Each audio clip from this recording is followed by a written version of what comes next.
Hi everyone, welcome to Total Party Killing It. This week we're starting a little something new. We are going to be playing Pathfinder 2nd Edition, the Kingmaker scenario, and we all are going to be learning our way through this. Today we will be making characters. I've made one. I think a couple of us have kind of messed around with character builders, but for the most part, we're figuring this out as we go. This will be probably a relatively short session in that we will just make characters unless it takes us 15 minutes, and then we might play a little bit, but probably not. With that being said, we have all the old holdovers from our previous game. Mike, Brandon, Michael, Jeff, Chris, and Evan. Welcome, everybody. Thank you for joining us in this adventure. And with that being said, let's make some characters. Let's figure out how this all works. So you wanted us to stick to the common basic classes? Yeah, the core rulebook. Yeah. So basically, as long as you can find it in Roll20, you can use it. That's kind of our typical rule that we usually run by in most of these things. So as long as you can find that class in Roll20, it's good to go. You guys should have everything now. Okay, so how do we actually change anything? So there's a little cog in the top left. You have to click that, and then it'll let you edit it. It's a little goofy. It kind of sucks, but... Okay, well, the question is, like, do I just have to change my score base? Or do I have to leave it at 10 and change the temper, change the mods, you'll end up backgrounds and stuff. You'll end up changing the base. So, well, let's walk through this. So I actually found a guide, and I will kind of... I will follow it and kind of try to walk you guys through it a little bit. Again, it's not like terribly difficult from what I've found. Here we go. My computer's being real dumb right now.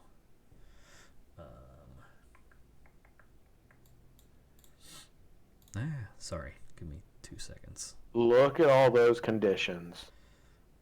Yep. Mm-hmm. Right. 34 of them.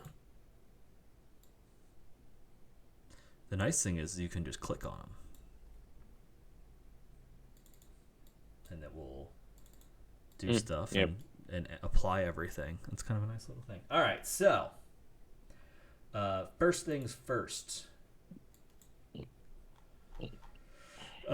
If anybody wants to follow along, I will post this in chat. This is the guide that I'm using. It seems to work pretty well. I was able to walk myself through it. So, in short, this is basically the same as previous editions. Standard stat array, strength, con, dex, int, wiz, charisma, ability scores. This is where this gets interesting. So there's two methods for this, and we can decide how we want to do it. Or, in fact, I will say you guys can decide how you want to do it. The easier way is everybody starts with a flat 10. Everything's a 10. From there, you will either add or subtract based on your, it is your ancestry, your background, and your class will all give you additional points to your stats. So in most cases, I think you can get like a 16 or an 18 if it works for your character. And as we go through that a little bit, I will walk you through kind of what each of those means as you're going. The alternative is you can roll. So with that being said, you can get rid of that, and you can decide that you roll. It's a 4d6, drop 1. You roll 6 of them. From there, you not add a good number of things. You apply ability boosts from your character from their ancestry. You still have to add your flaw.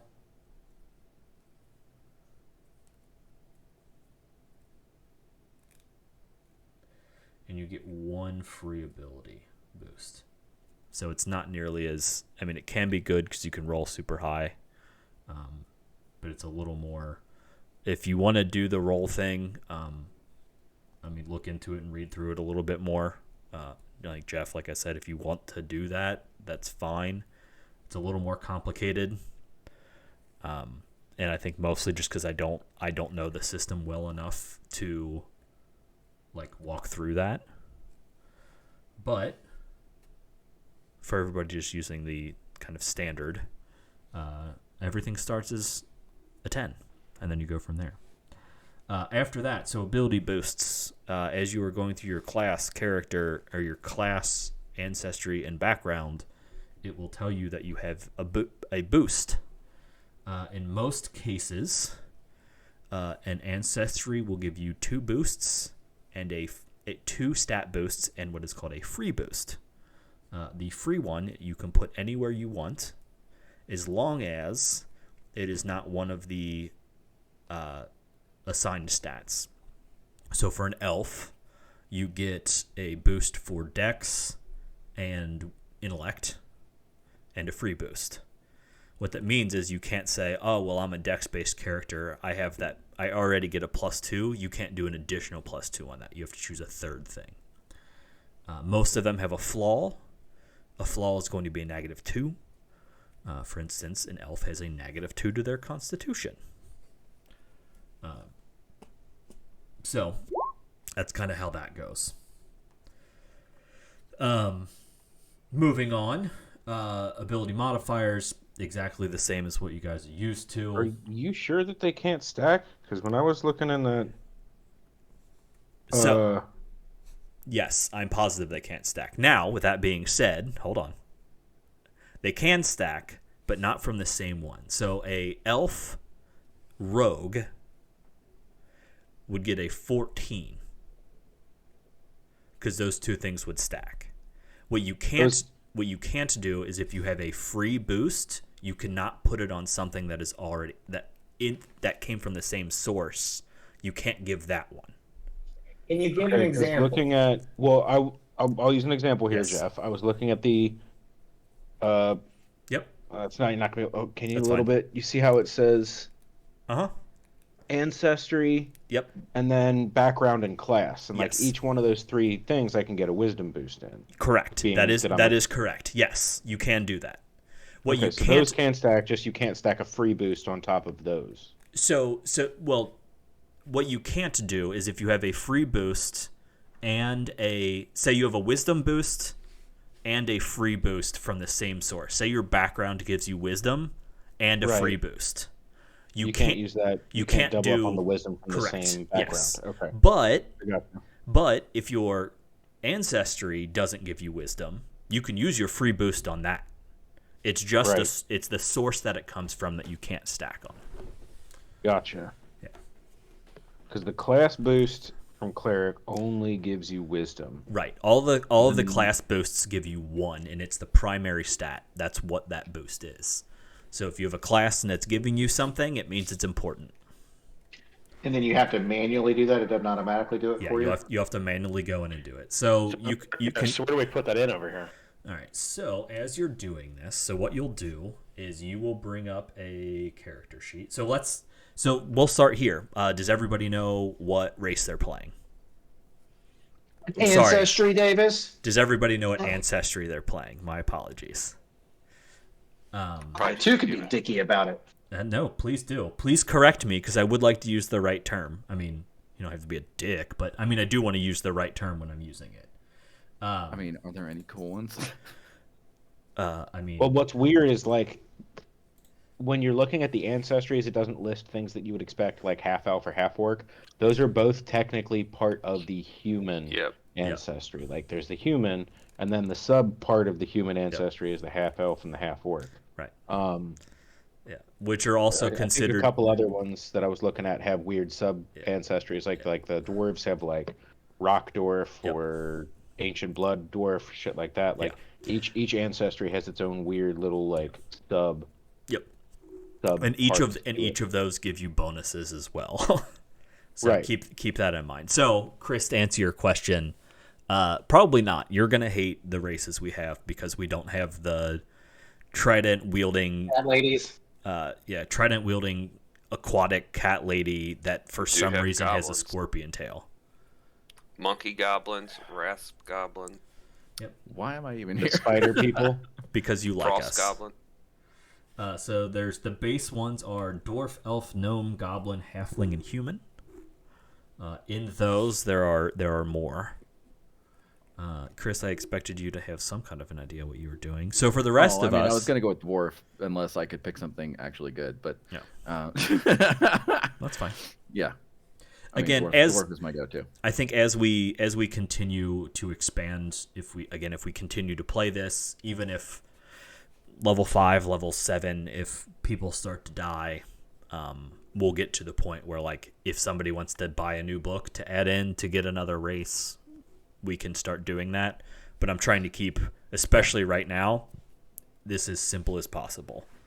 No, that 100% makes sense. Yeah. I'm just surprised that there aren't more in the core, but yeah, I think it's because like I think Evan was mentioning, like the human has a bunch of like sub races to it or sub. Oh, I see where the heritages are. Okay. Yeah. So it's heritage. I think is what that's called. Yeah. Yeah.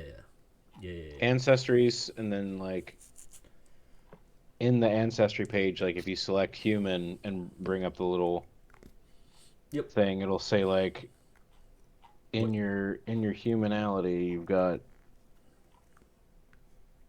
under ethnicities it says other halves. You can be half elf or half orc. Yeah. Under human. Yep. So with that being said, so this is where we'll start with this.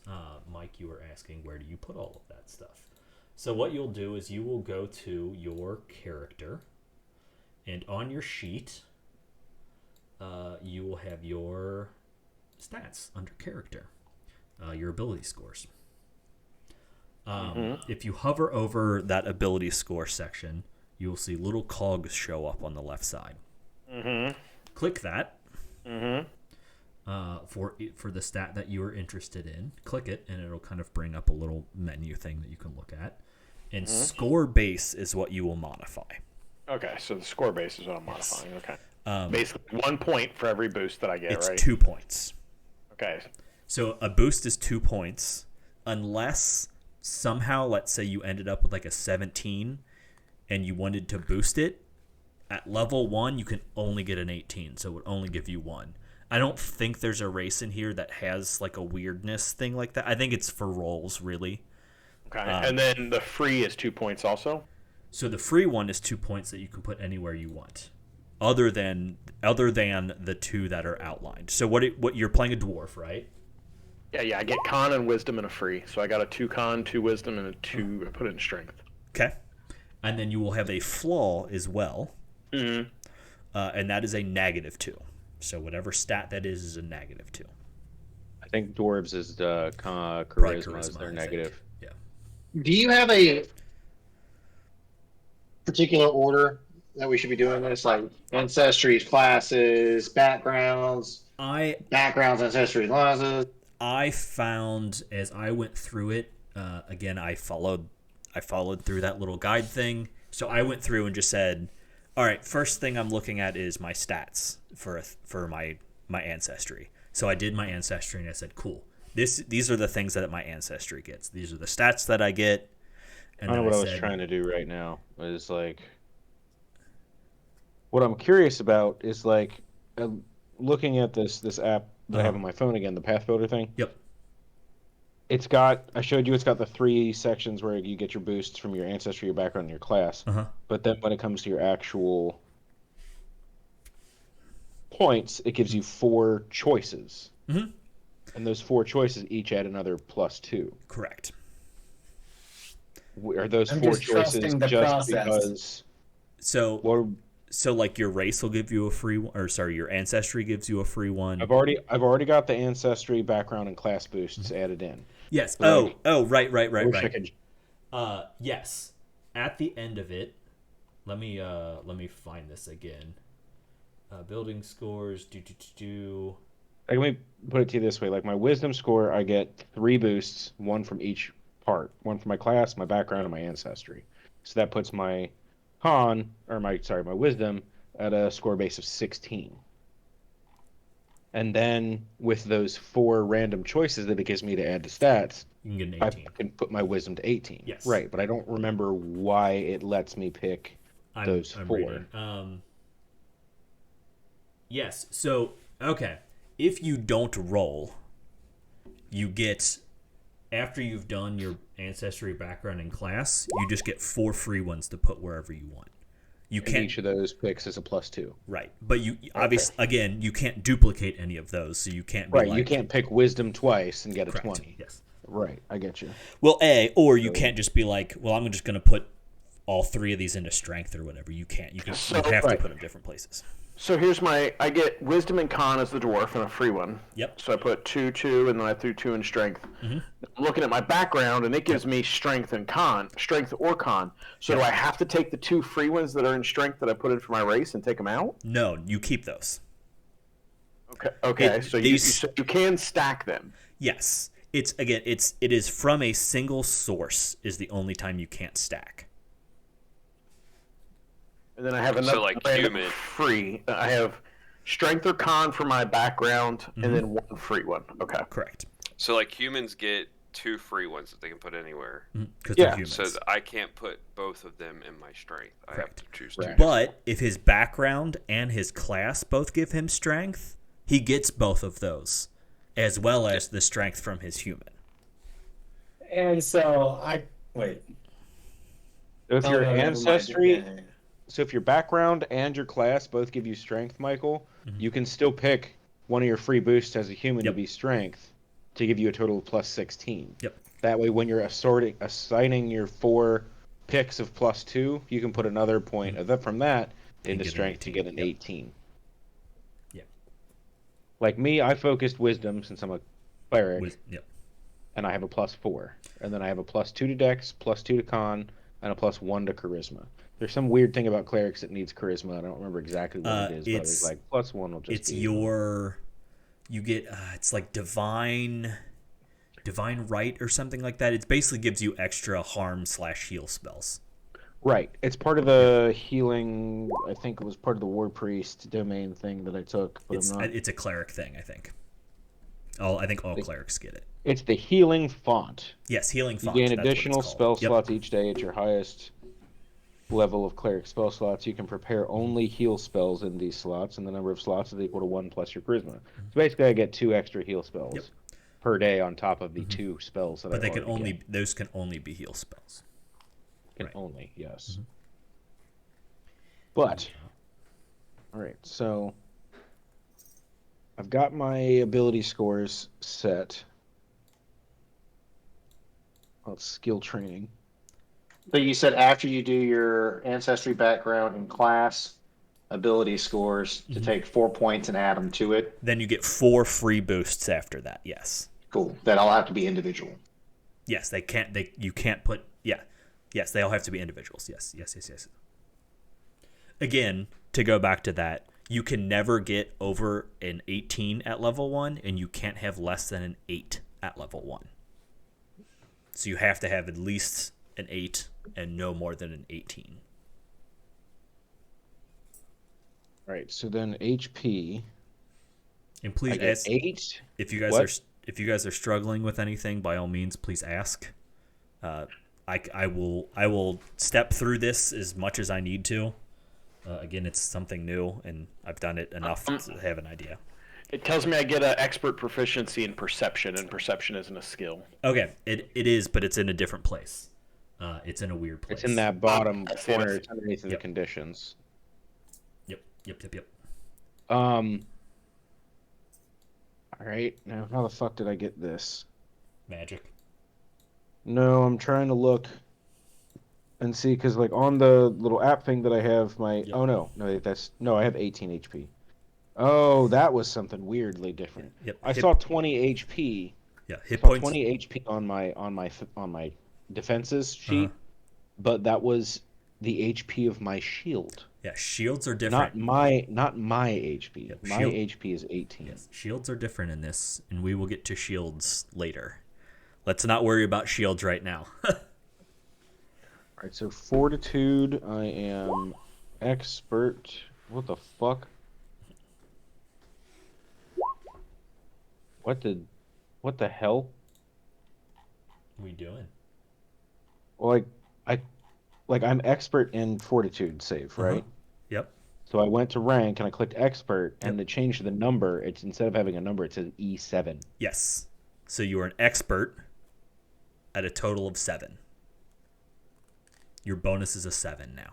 Why doesn't it just say 7 instead of... Because you're an expert in it. It's goofy. It'll say a T something, like a T, it would be... Trained. A T for trained, so you'd be trained 3, expert 7. If you're a master in something, which nobody is going to be, it would be a... Is that a 6? That's weird. Yeah. Yeah, it took me a second to figure it out. Right, I think the idea is... What is occultism? What is occultism? It's a different kind of spellcasting. Oh, okay. Yeah, Also, there's a couple of I think things on witches- this skill sheet that I don't see in my... Like, when I go into skill training in here, there's things that I'm trained in that I don't see on that. You may have to add it separately. Like, there's lore, warfare. Yes, so lore is an interesting thing. So lore is it's just a knowledge of a thing. And so you can have, for instance, if when I was going through, I made an emissary. My background was emissary. And emissary gets lore from the city that they're from. So I'm from Abaddon. So I have lore. So I have Abaddon. lore of Abaddon. So you, as what's your background? Field medic? Cleric, field medic, yeah. So what's your lore? What's your lore? What does it say? Let me... Because I think every background gets lore, and it is in what their Field background medic. is. Field medic background says you're trained in the medicine skill and the warfare lore skill. Cool. You gain the battle medicine skill feat. Yep. So what that means is that if something for lore comes up that involves warfare, you are trained in it to roll. Like what? Like army strategies or trebuchet building or... I mean, it's kind of up to me or up to like what's going on. So I will give you a very specific example from the book. You guys are going to come across basically the way this adventure starts is you guys are going to be sitting down and talking with people. Like probably our first night is going to be all RP. Well, our next night is going to be almost all RP. You're coming to the stolen lands to essentially try to reclaim them and claim them for basically this city. In that, there is a guy there that when you are conversing with him, you get a bonus if you are rolling against a lore of the city that he is from. So if you have lore Abaddon, you would get a bonus to roll against him to convince him that XYZ. So that's kind of where some of this other stuff comes in as well. So it really depends on the scenario. You may be like, oh, I'm trained in warfare and there's a soldier here. I can chat up that dude about warfare because I know about it.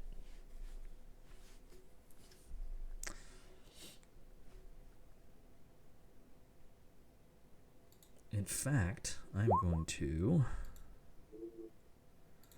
All right, so how do I add in the lore warfare thing? So at the very bottom, there it is. At skills, you will click it and you can add it. Yep. What's the modifier for it though? So warfare. Intelligence is the fucking. I think. Okay, so yeah. I think lore is just. 1%. I think lore is almost exclusively intelligence. All lores are intelligence. I gotcha. I think so. All right. Well, then that's all my skills added in.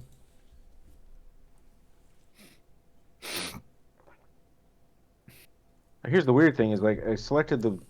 There's another thing that says deity skill, but it's listed separately on this thing from the normal skills. Like on the normal skills, wait, where's that? Why that's? Okay, that is why that's. Never mind. That's good. Okay, so I've got that. What else do I need to add for my heritage? Okay, so that would be under feat. Ancestry feats. Am I gonna have to like hand type in all of the? I think you might be able to drag them in. So under feats, if you click on the feats tab, you can search. You can drag and drop. Yeah, you can search for the feat and then drag it in. Yeah. Yeah. So also make sure that you drag in the feat because it's going to give you. So I made an elf and I took the elven weapon familiarity. If you search for that, or if you search for your feat, it will show feats and then it will show an ancestry section. You can drag the feat in. You cannot drag the one that is under ancestries. FYI. So if you're making, say, an elf and you're looking at that elven weapon familiarity, yes, that has a lot of overlap, say, with something like where you already have martial weapons. Correct. I did see where. Okay, just making sure I did understand that correctly. Okay. Yeah, it's one of those like, sure you have basically proficiency in anything, but maybe it's just a good background choice for your character. Maybe that's what you want to do. Or if you're already trained in all of it, it might not be the best idea to take it because, like, are you ever really going to be like, well, I wish I could use an elven greatsword? Yeah. Well, it seems like there are only 2 elven advanced weapons in the basic game. Yeah, and it's a greatsword, right? Yeah, like one of them is like a long, like a scimitar, a long scimitar greatswordy thing. And it's dexterity based, which I really like. It's a finesse weapon, which I think is cool as shit. That is nice. I don't think it was. Yeah, the elven two-handed sword. It's the only finesse great weapon. The whole thing about the elven weapon familiarity is for dexterity finesse stuff. Yeah, isn't it? Yeah. Yep. Yeah, but it's weird because it's a. I've noticed that the damage die in this game is also a lot lower.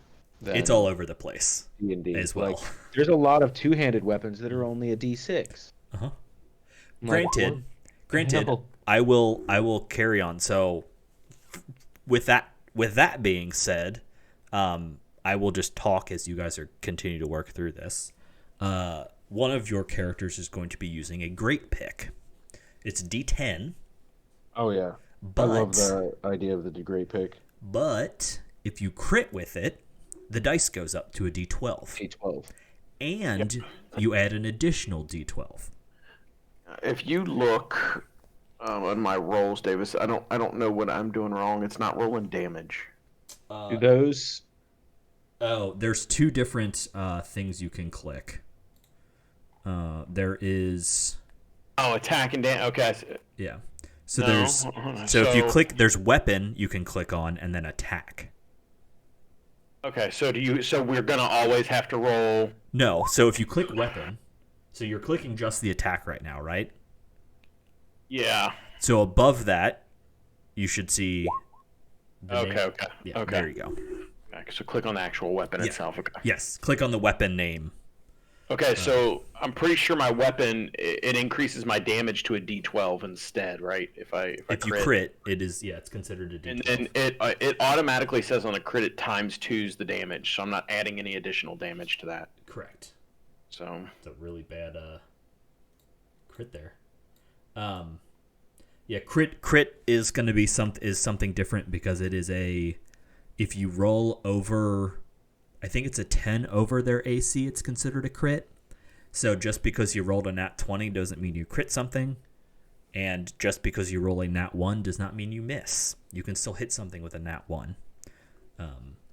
There are critical successes and critical failures on things. Again, we'll go into it as we get further into all of this fun jazz. Are we a religious party? Did we decide that? Well, I want to make sure I'm building my character in alignment. 2 clerics and a champion at the very least. 2 champions, I think. No, just one. So 2 clerics, 2 champions. Who else is playing a champion? I thought Chris was. No, Chris was Raise playing. your hand if you're playing a religious character. Chris was playing a war priest, wasn't he? Yeah, Three. me and Mike Chris. was playing it. No, Mike. What Mike are isn't what are you anymore. other guys playing? I'm playing a cleric. I'm The playing, wizards that are I'm playing non-religious. like a battle healer. Brandon, Mike, what are y'all playing? I'm the wizard. He's a wizard, Avery. I'm a fighter. Any religious inclinations? No, not a one. Nope. Okay. That doesn't mean I won't travel with you guys if you do a religious group. I mean, I might be. My chick is basically going to be a dwarf that is 4 foot high and 4 foot wide. Is your thing really a bearded lady? That's awesome. Absolutely, she is. Yeah, she's a bearded lady. I thought it was a dude that just happened to be very effeminate. Yeah. So with that being said, depending on how you guys want to go about this, one of the things for starting off this campaign is describing your characters to some degree. I don't care if you guys do it now a little bit, but just take that into consideration as we're going through this. Okay. You will get a chance. I'm playing a great weapon fighter. Since we had 2 people playing priest, I opted not to play a third fucking priest because we have 0 DPS at that point. So I said, "Fuck it." Yeah, Chris, you are still playing a priest as well, yes? So far, yeah. So, what's the difference between Arcana and Occultism? I know we talked about Occultism a little bit, but what's the difference between Arcana and Occultism? So Arcana is wizard and sorcery spells. Occultism is witch spells. I think it's the witch and another class use occult. Okay. They cast occult spells. So there's actually 4 different spell casting types in this game. There's arcane, occult, divine, and primal. Primal is druid, and I think maybe rangers use it if they cast spells. I did it with the wizard from my Fate Touch. Oh, so you get Heritage. So you can cast primal, or you do cast primal? I get primal spells specifically for the heritage stuff. So for what it's worth, you can hopefully. I mean, I would imagine you're probably trained in it then as well. Well, you'll get to that at some point. But you should be trained in it because that would suck if you had primal spells and you weren't trained in it. Anyway, how's everybody doing? You guys figuring this out? Do you need help? Do you need guidance? So far, I'm pretty much just going down through the list of like champion and filling in all the blanks. Yeah, this path builder is kind of helpful actually. Yeah, Path builder is very helpful. Yeah, the path builder is nice. That app is pretty cool. Again, I went through and like manually did everything, following the Nephis thing as well. That was also very helpful for understanding what everything was. Mike, are you good? You got everything? You finished?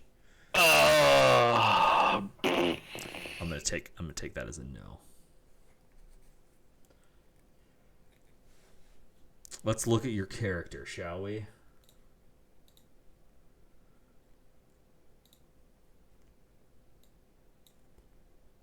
Sure, we shall.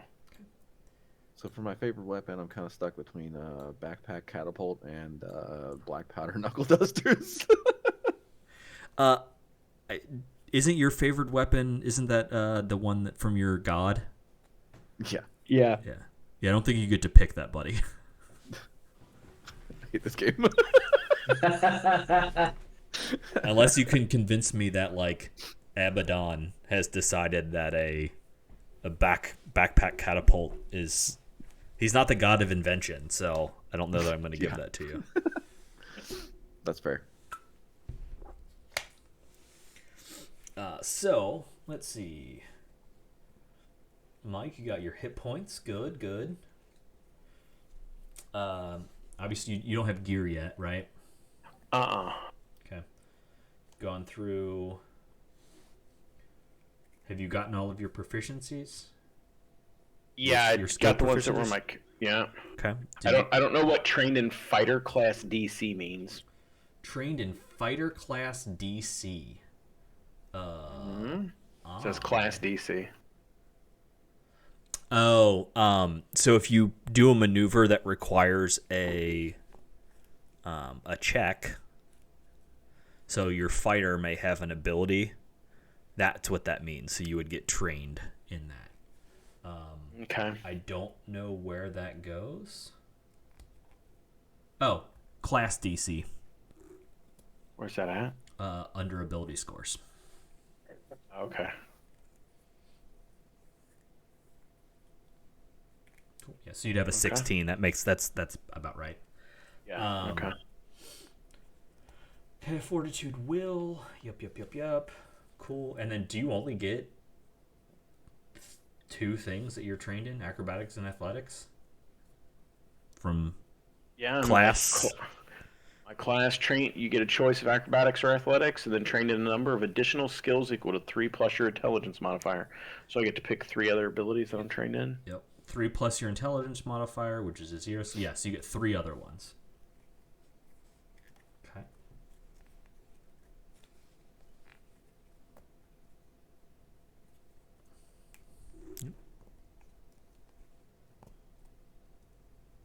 Where the fuck do I put that in? Like, my ancestry feat is elf atavism. And I found that in the feats list, but so you will put that under feats. Right, like I can drag and drop that to my character sheet, but it didn't do anything. Okay, what is it called? There we go. Elf atavism. It's there. Okay. On my sheet. How do you spell but it? The thing that it does is adds basically for whatever different elven heritages there are, I can pick one and get bonuses. Like there's Arctic Elf, Cavern Elf, Desert Elf, Seer Elf, Whisper Elf, and Woodland Elf. Yep. But where do I pick that and put it in? So you will need to look for... Do I have to search for that specific thing? So go to elves and look through the elves, and it should be there, I believe. Here, let me reread this. You gain the benefits of the elf heritage of your parents. Typically, you can't select one that depends on or improves a feature that you don't have. For example... Right, like if you don't have low light vision, you can't take the one that gives you dark vision. Right. Yes. I mean, that makes sense. For example, you can gain Cavern Elves. Yes. So, look at elves, elf heritages. So, like Arctic Elf, you get cold resistance, equal to half of your level. The Cavern Elf, you get dark vision. Where do I find that in the like information section to drag and drop onto my... Oh, this might be one of those that you can't. You might just have to manually put it in. Maybe. Okay. Well, then I might just fucking switch it up and take the dark vision one, because that'd be so much easier to put in than the one I was looking at. What one are you looking at? Seer Elf. You gain a +1 circumstance bonus to checks to identify magic and decipher writing of a magical nature. Oh, Seer. Okay. But, like, I have no idea where the fuck I would put in, like, a +1 circumstance bonus to identify magic or decipher writing. Like, those are very hyper-specific things. Addition.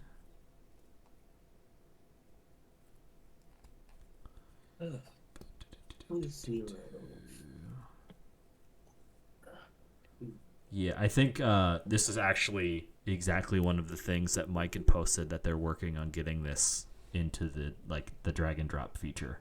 So I don't think it works right now. I mean, I can do it for you if you want to use that one. I can figure out exactly how that works for you and do it. if you would I like. just have no idea where I'm supposed to like put that in. Under the elf atavism thing, I get that I can put it in there and like. Sure, but you actually mean like it in, but in where do terms you of put actually all of those using bonuses? it. Yeah. Right. So what it would be checks to identify magic and to decipher writing of magical. It also writing. gives you the ability to detect magic as a cantrip. It says cast the detect magic cantrip as an arcane innate spell at will. Cool, which is dope as hell. Right, because the cantrip is heightened to a spell level equal to half your level rounded up. So like a cantrip that you cast. Right, so whenever I cast detect magic cantrip. Is it all cantrips or just the innate cantrip that's leveled up as a spell? I think it's all of them. For it just says for the seer elf, a cantrip is heightened, so it's not just that one. It would be anyone, any cantrip. That's one of the reasons I was wanting to take it because all the damage cantrips in this game are pretty underwhelming. So that seer elf thing would help increase those damage die, make them a little bit better. Yeah, make them a little stronger. Yeah. So when you have something that comes from like your ancestry and it says specifically choose one cantrip from the primal spell list, you can cast a spell primal innate spell at will. Mm-hmm. Does that mean on the spell list it goes under your innate spells and not underneath your cantrips? Yes. Well, I think I think it doesn't matter because an innate spell is innate spells can be cast at will, it sounds like, whereas cantrips can't. Cantrips can be cast at will as well. Cantrips don't have a number of casts per day. Okay, I wasn't sure. The elf thing is just stating that it ups your cantrips power-wise to like a first level spell, if you will. Yeah. But you're still casting it innately as a cantrip. Yes. Yeah, on the spell list, there's innate spell slots and there's cantrip slots. Yep. Yeah, and then there's spell slots, and then there's focus spell slots. I wasn't sure if it mattered whether we like if an innate spell is something special because I get innate spells from the primal spell list, but then I realize there's innate spells and then there's cantrips. I would say if it's listed as an innate spell, put it under an innate spell. That's what I ended up doing. Yeah. So this would be. How would you add a +2 circumstance bonus to both perceptions checks and savings throws against Fae? Under perception, there is a. Yeah, you might have to just like remember that. I don't know if there's going to be a super easy. I wasn't sure if that would count as a sense. Yeah, I mean maybe. I mean yes. You might also just want to make a note. Yeah, underneath the saving throws, there's places to put notes. Put under like +1 save to Fae or something. And see what we should just go back to WoW and stream that. It does all the math and stuff for us. It's not that this doesn't do the math for you. It's just that the actual building of the character is not. Yeah, it's a little. It reminds me of when we play Cyberpunk. Yeah, this is how Cyberpunk was. It was very like figuring a lot of this stuff out as we went. Like I found the seer elf thing in the, I searched seer elf in the information tab, but you're right, it does not give you that. You can't drag and drop yet.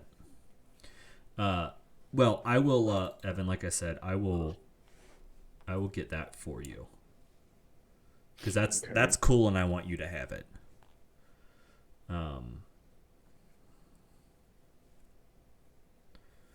Identify magic and. Well, I think that like the +1 bonus that you're talking about here for that is just going to be a. I wonder if I can. Is there a list of lores anywhere? No. Phenomenal. Because I get to pick a lore. Pick a lore. Just pick one for what background? I was thinking the exact same thing, Mike. Brandon? What background? Gnome Obsessions, the feat from the Beginnings of the Age. Oh, so you just get it because you're a gnome? Ancestry feat, yeah. Gnome Obsession. You might have a flighty nature. When a topic captures your attention, you dive into it head first. Pick a lore skill. You can Google it and just see if there's like a list of them. I'm sure there is, but I think you can kind of just have lore on anything. So Davis, I know. That's what it seems like. Yeah. You can just be like, I know a bunch about just city building. But Yeah, I know midwifery. Yeah, like literally. Like I think lore is supposed to just be like very open-ended for the most part. Do I go ahead and take this high grade orichalcum armor? You don't because you can't afford it. It's 55,000 gold. Woo! What do I get equipment? Where's that at?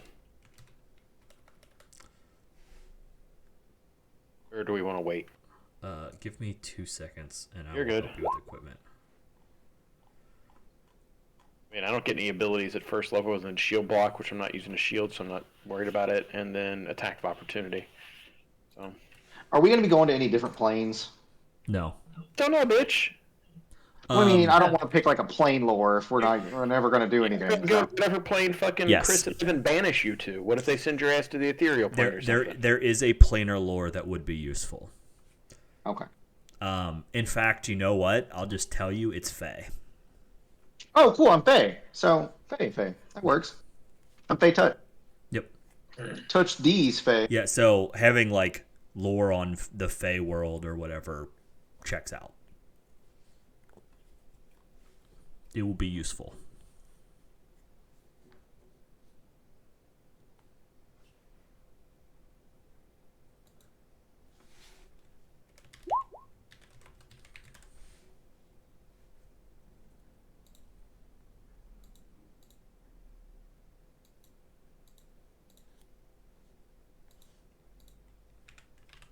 Okay, so let's fucking.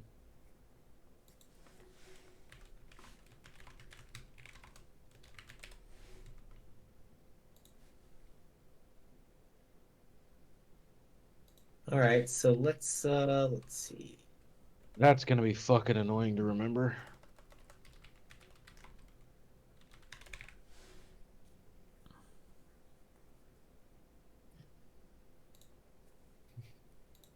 What a weird set of weapons to be proficient with.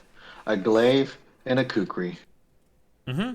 Nice. I mean, a glaive is just a kukri on a stick. Yeah, it just seems strange. Like you like curved weapons, so you know a glaive and a kukri. Nothing in between. It's because your wee wee's curved. Oh, to the left. I said what any man with two penises said. As I said what any man with two penises would say when asked if he dresses to the left or to the right. Yes. Yep. So, one of the things I get from my background is called battle medicine. Yes. So you can patch yourself or an adjacent ally even in combat. Attempt a medicine check with the same DC as for treat wounds. So I looked up treat wounds, and I'm really not like there's some shit about this that like is contradictory. That you don't understand. Like it says you can do it as an action using the feat, even in the middle of combat. So it doesn't take 10 minutes. You can just blah, blah, blah, done real quick. Right. But it says the medicine check DC is usually 15, though the GM might adjust it based on the circumstances, such as treating a patient outside in a storm, treating magically cursed wounds. But then it says if you're an expert, you can instead attempt a DC 20 to increase the hit points by 10. If you're a master, you can attempt a DC 30 to increase the hit points by 30. Legendary, and if you're legendary, DC 40 to increase by 50. But then on the bottom it says, on a success, target regains 2d8 hit points. Yes. So is it 10 or is it 2d8? Both. It's 2d8 plus 10. Oh. It's an additional 10 hit points. If you succeed. Now. So if I just succeed on the regular 15, it's just the 2d8. But if I critically succeed, which is what did you say, 10 over the DC? Hold on, it says medicine check is usually 15. If you're an expert, you can attempt a harder one to try to heal them for extra. Right, but I'm just looking at the normal, like regular ass DC. So you is a 15. critical success basically just 10 over the DC? Yes. Okay. So if I roll a 25, basically, I'd be... It would be a critical revealing success. 48. Okay. Yep. Davis, how would you do this weapon proficiency? So I favor unusual weapons. Mm-hmm. I'm trained with the glaive and kukri. You gain access to kukris and all uncommon gnome weapons. For the purpose of determining your proficiency, martial gnome weapons are simple weapons, and advanced gnome weapons are martial weapons. Okay. So I'm just gonna have to remember that. So your class trained for simple. Your class is probably trained in simple weapons. Yes. I don't know. Probably. Yeah, I think every class is at least trained in simple weapons. Probably. Are you in something that you consider to be a martial class? Like, are you I'm a fighter wizard. or a ranger? I'm a wizard. Yeah, Yes. then you're probably simple. Yeah. So what that Let's see where that would say it on the That means that you get to use more weapons than you normally would, though. Yeah. So if you scroll left all the way to the bottom on your I see it where it says simple and martial, Yes. but it's like advanced weapon. No weapons are simple, so just simple is trained. Yes. Yep. Okay. Yeah. So what basically what that means is you can use them. You can use any weapon regardless of whether or not you're trained in it. What that means is because you are trained in, like, I think there might be a bonus or an extra negative to use like an exotic weapon like that. I'd have to look. I don't know off the top of my head.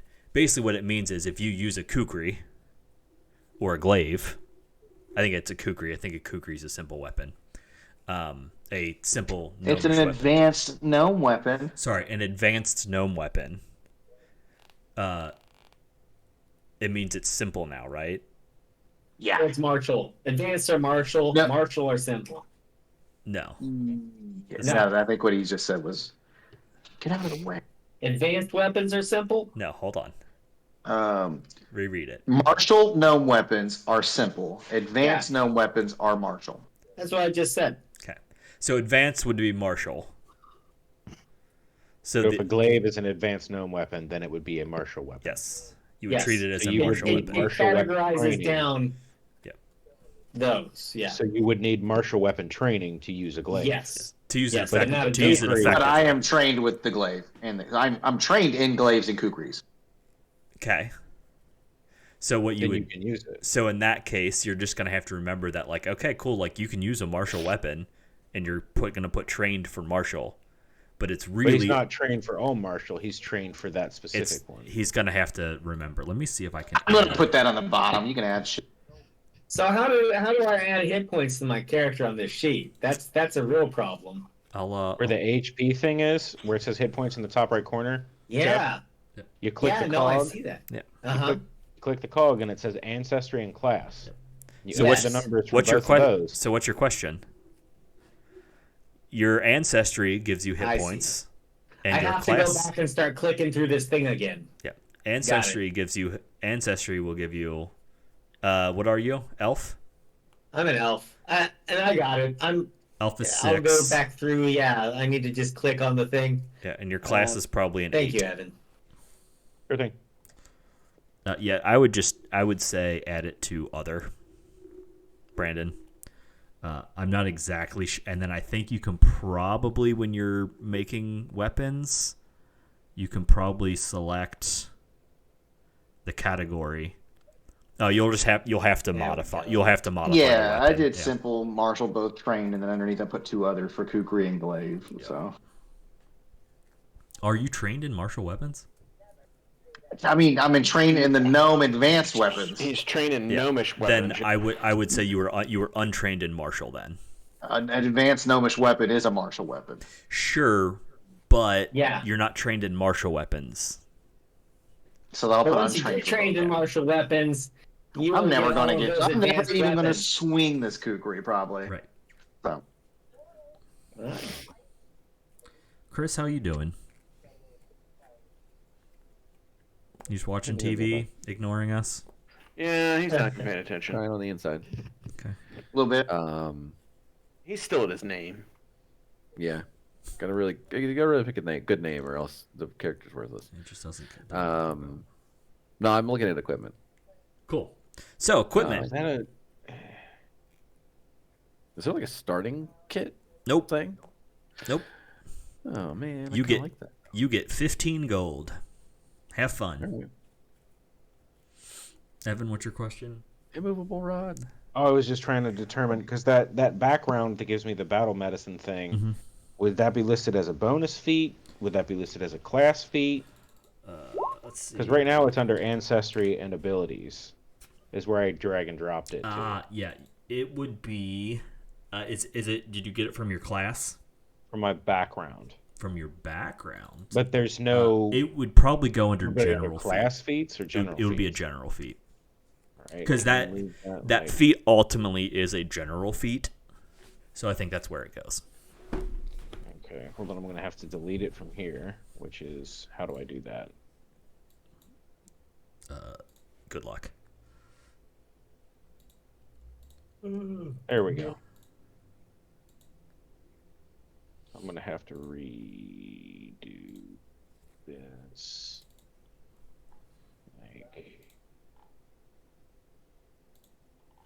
Oh, okay. Well, I fucked up and I put the Seer Elf thing on my character, which doesn't do you any good. No. So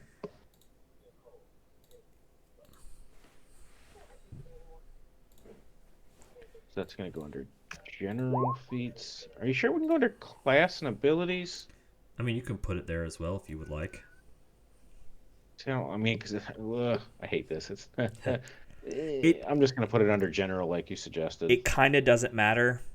Like ultimately, it's not. I don't think it really matters. It's just to keep them separate. Hell, it might be bonus. It might be a bonus feat for all I know. How do you show that you're trained in perception? You go down to perception on the right hand side. Technically, it says it's a general feat. There you go. So it's would be where it goes. There is a starting kit for your class. Oh, is there? Backpack, bedroll, 2 belt pouches, 10. Where's it at? Yeah, where do you find that? 50 feet of rope. Probably under your class. Chris, I don't care what's in it. Where do you find it? It was in the Path Builder section. Gear, under kit, and there's one for each class. Okay.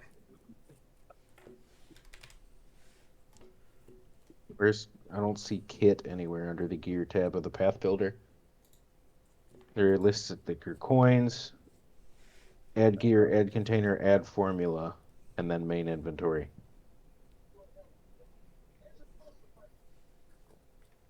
All right, so I went to the gear tab, add That's gear. where I'm at. Add gear. It's under adventuring. Scroll down. I don't see like a cleric kit. It's not cleric kit. It's kit cleric. Oh, there are. Yeah.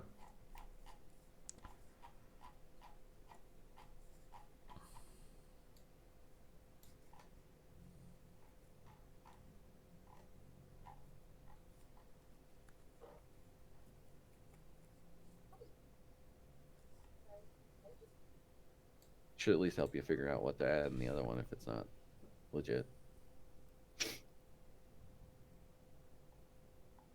What's fucking different about them? Because it says that each.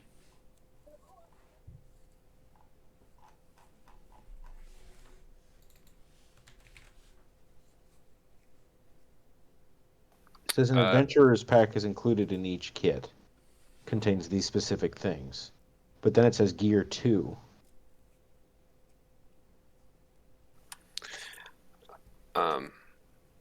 I got a question. Yep.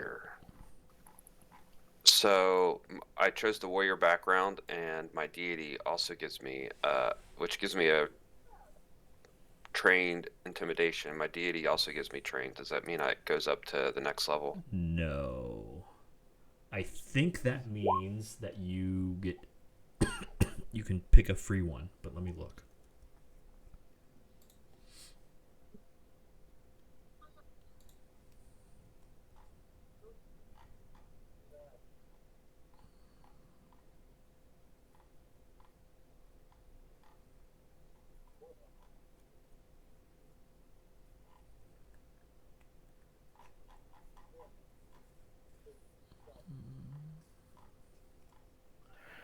this armor's not working out either.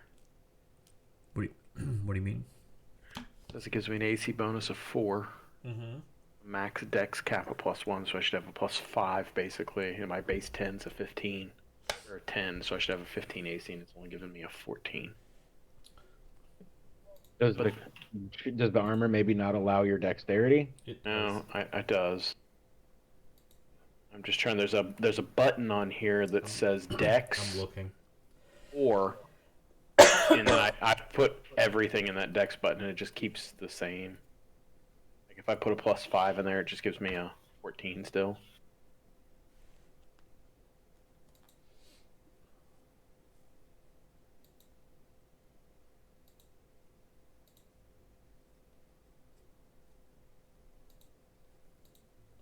It's neat. A paper shredder. What?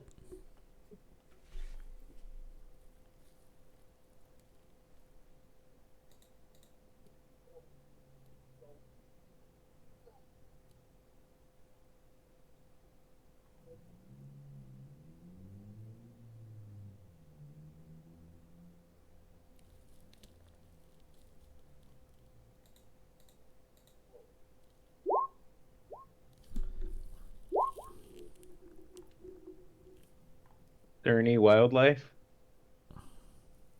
That's supposed to say survey.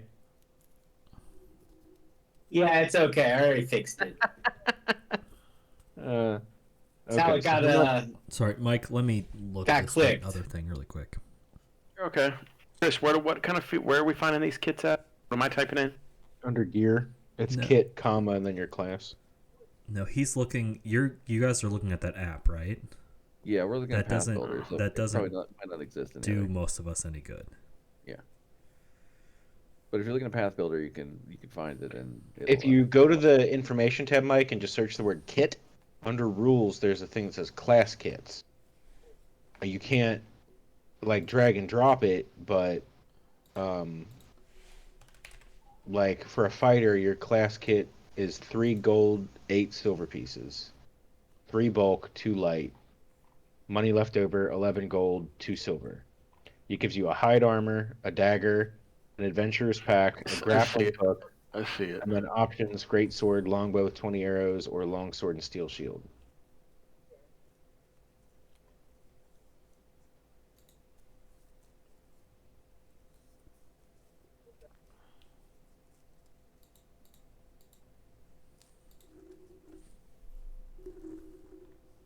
I get my deity's favorite weapon for free. That's kind of nice. So does a champion. I like the little class tokens on that kit thing. It's kind of neat. Yeah, it's pretty cool. So you have to like, it's kind of dumb that you can't drag and drop the kit, but You can see what's in it at you least. can at least see what's in it to add to your character.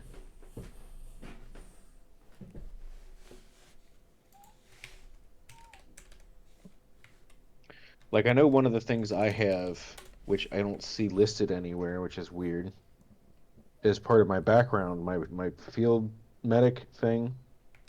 I just have the healer's tools. Oh, 'cause it's not a kit. That's why it's tools. Yes, So I need to look up Michael, healer's tools. to answer your question. Yeah. If your class would make you trained in a skill that you were already trained in, typically due to a background, you can select another skill to become trained in. In short, you can just pick another skill to be trained in. Awesome. Thank you. Yep. Mike, armor. Let me look into that. How much gold did you say we all have to start off with? Well, if you're doing the kit thing, just take It'll whatever tell it you says. your money left over, Yeah. yeah. Because I think technically you start with 15 gold. Or, I guess if you're going with that kit, it's assuming that 15 gold minus all of that other stuff. Well, that doesn't make sense. Look, That doesn't add up to 15. Because Oh. like the price of the cleric set is 2 gold, 2 silver. Okay. And your money left over is 12 gold, 2 silver. Well, that's what you get. So, but that would mean that your starting money without the kit would be 14 gold and 4 silver. Yeah, well, that's what you get. That's goofy. You're goofy. That's just kind of dumb. Because like the champion starting kit makes way more sense. It says the price is 4 gold, 7 silver. Money left over is 10 gold, 3 silver. So that adds up to 10. So that would be 14 plus the 2 sets of silver would add up to 15. That makes perfect sense. They probably don't start with the same money, man. The druid has 15. Or the cleric has the other. Bard has 15. The ranger only has like 8. Fighter adds up to 15. The ranger has 9. But you know who really decides? Me. The GM. Fucking the GM decides. It could also be a typo, my dude. He's right though, because the ranger only adds up to 9. Actually, the ranger adds up to a little over 9, because 10 silver is a gold, right? Yeah. So it'd be 9 gold and some silver. Like that's goofy. That Yes, some classes Mike, start with. Your AC should be a 15, because you have chainmail, right? Yes, I have a chainmail. Oh. And a +1 dex. Splurged on the armor. Chainmail's 2 gold. Oh. 6. No, sorry, it's 6 gold. My bad. All right, Mike. I'm gonna start. Are you still doing stuff on your character? I won't. I'll let you go. I mean, go. No, I'm you're just good. copying over my gear. Yeah, keep doing it. I'll mess around with my other character. See if I can't figure out WTF. Oh my god.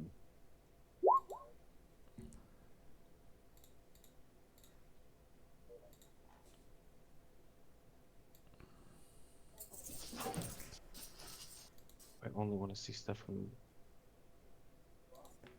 Oh my god.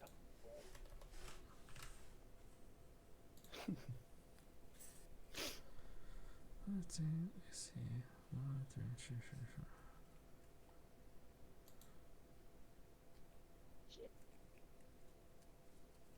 Somebody just say shit. I heard it too. I said, oh my god. I think it was somebody's Who's after TV. that? There's somebody goes, shit.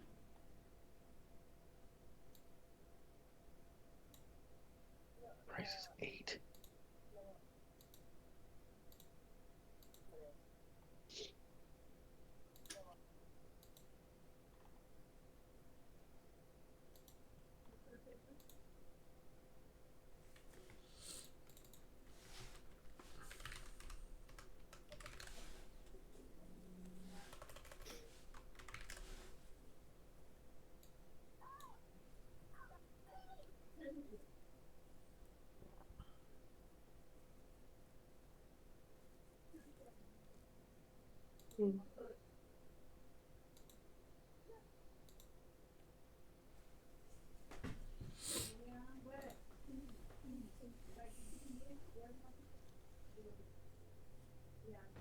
All right, hold on.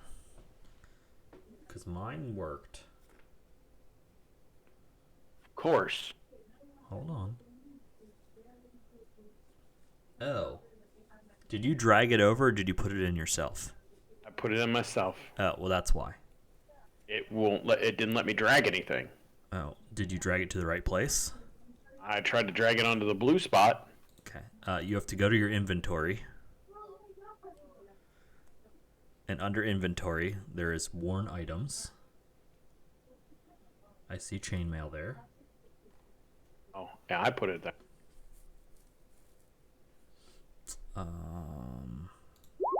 Whoops. So where did y'all find the cash? We were looking at the class kits. Each class kit has like a listed amount of gold. Like you're playing. What are you playing? A fighter, a cleric, champion? I'm a ranger. Ranger. So like if you go with the ranger class kit, you get leather armor, a dagger, an adventurer's pack, a longbow. You can either go with a longbow and 20 arrows, a long sword and a steel shield, 2 short swords, or a snare kit. It says those are all options. Mike, are you trained And where do you see this? in your If you go to the Yes. information tab and just search the word kit, then there will be an article that says class kits. It's not something you can drag and drop I your got character, you. unfortunately. Cool. And now it's given me a 17, so I'm not really sure who or what. So, thank you for that. Yeah, you're welcome. And where did y'all see the original just amounts of money you get if you just want money? It's just 15 gold. It's just 15 gold? This is 15, yeah. Mm-hmm. Okay, so my choice is either the kid or 15 gold? Yes. Yes. Does trained mean I get that +2? Yes. Okay, Yeah, so it's that actually, would give me this. your trained would actually be a +3. So it's still not adding it up right.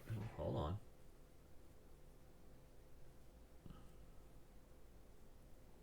I need to put healer's tools in my inventory. All right, I'm going to dig with your character for a second, Mike. So you're probably going to bounce around here for a second. Okay, where did Chris? He said he had to bounce for a second. Oh, it's like we got a whole different view. Is it like a different part of his house?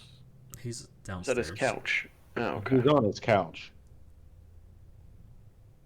So are you just trained in all kinds of armor, Mike? I'm trained in all armor. Okay. Let me look up fighter really quick. I went across the board at the bottom where it says like light, medium, heavy, and just hit trained on all those.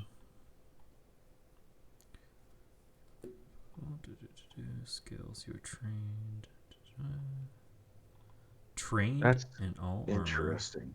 armor and trained in unarmed defense. Okay. Yeah. I mean that's how I would read that. Because it is under skills.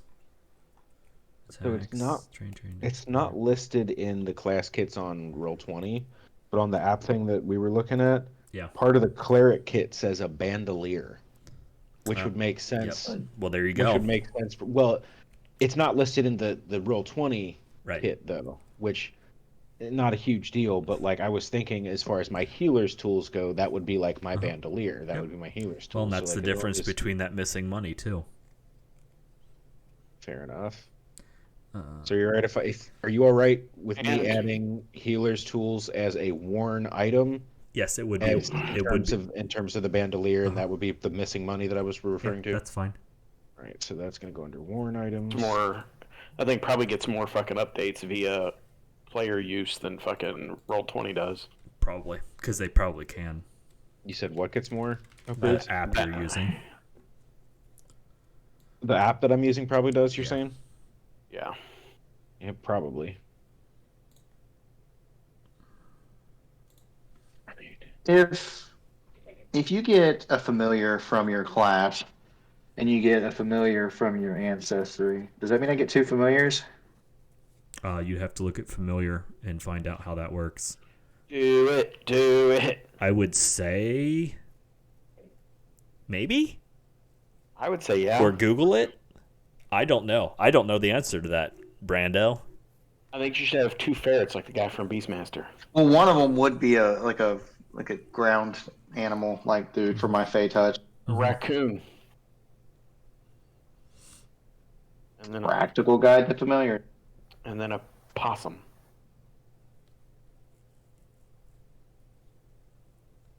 Or a froggy myth.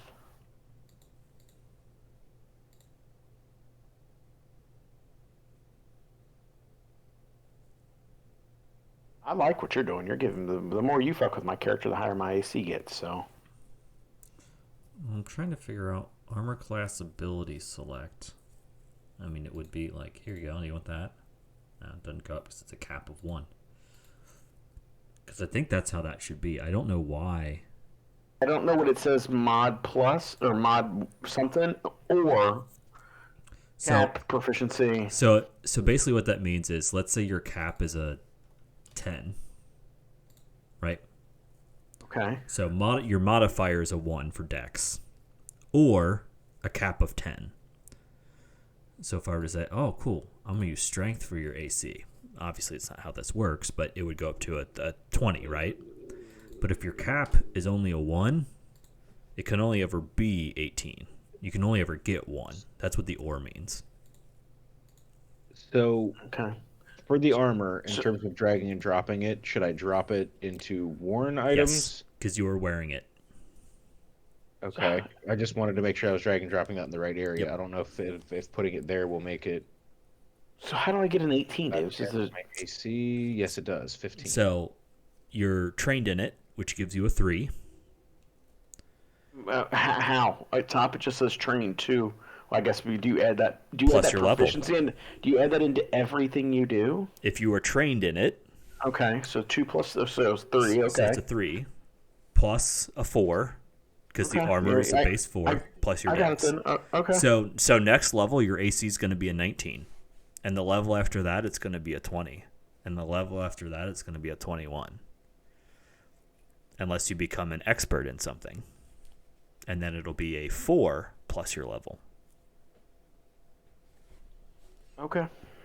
So like, I mean, again, I'll just for what it's worth. I understand it. Okay. So you're an expert in it, you'd get a 20. If you're if you have legendary training in it, it's 24. Or if you're untrained, it's only 15. Okay.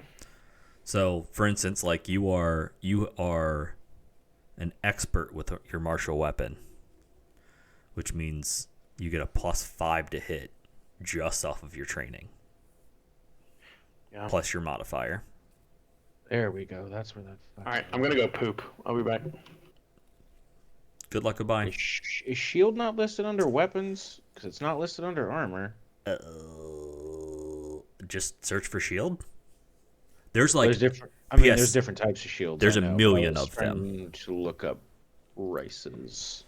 Wooden shield is a gold. Steel shield is 2 gold. Oh, then I'd probably take it. Holy shit. Items. Good lord, so many shields. Y'all, just let me know when you want to talk about shields so you can hate me.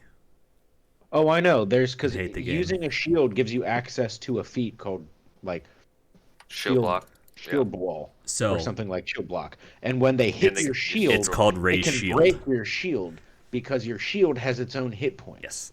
So like it'll take damage for Sounds you, like but Cyberpunk's your shield can AC. break. So here's the thing. So shields, Mike's not here. I already talked to him about it, so it's fine. So your shield is not active unless you tell me it is. So carrying around a shield does nothing unless you raise your AC unless I'm holding it up. Yes. Now if you say raise shield, that is when it actually starts to do something for you.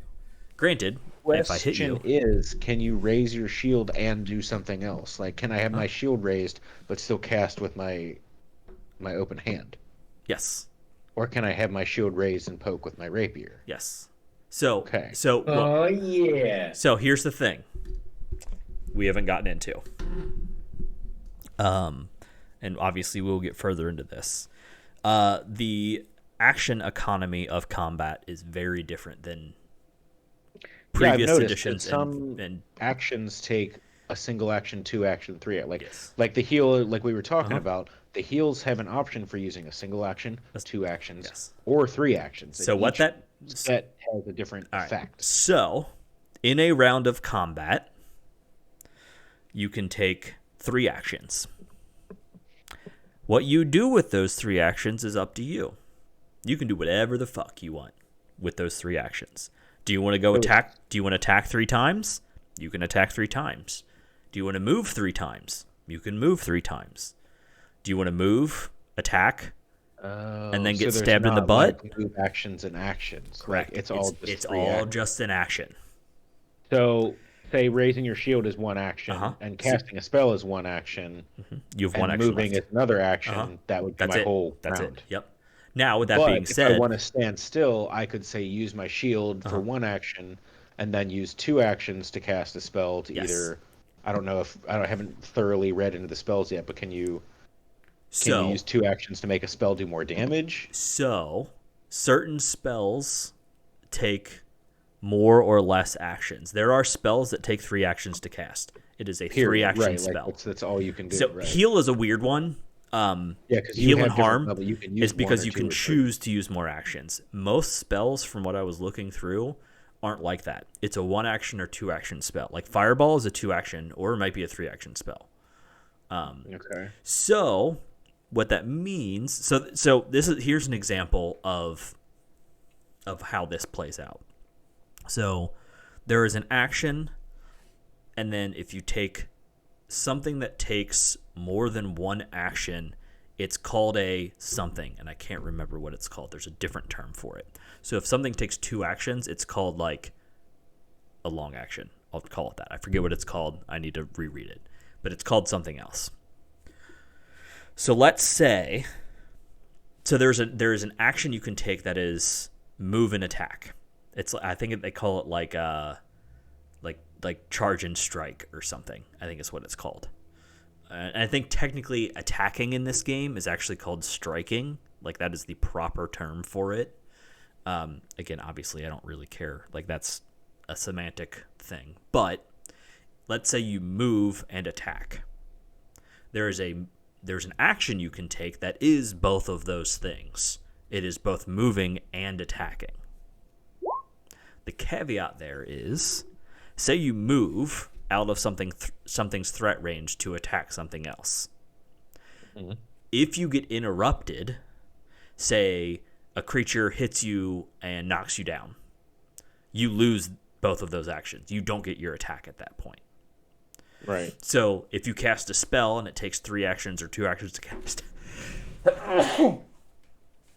and I have to look, I don't know if spells incur opportunity attacks or not. But let's say they get an attack of opportunity on your spell, and it's a 3-action spell. If they hit you and you fail your concentration, you lose your turn. You lose all 3 actions. Nothing happens.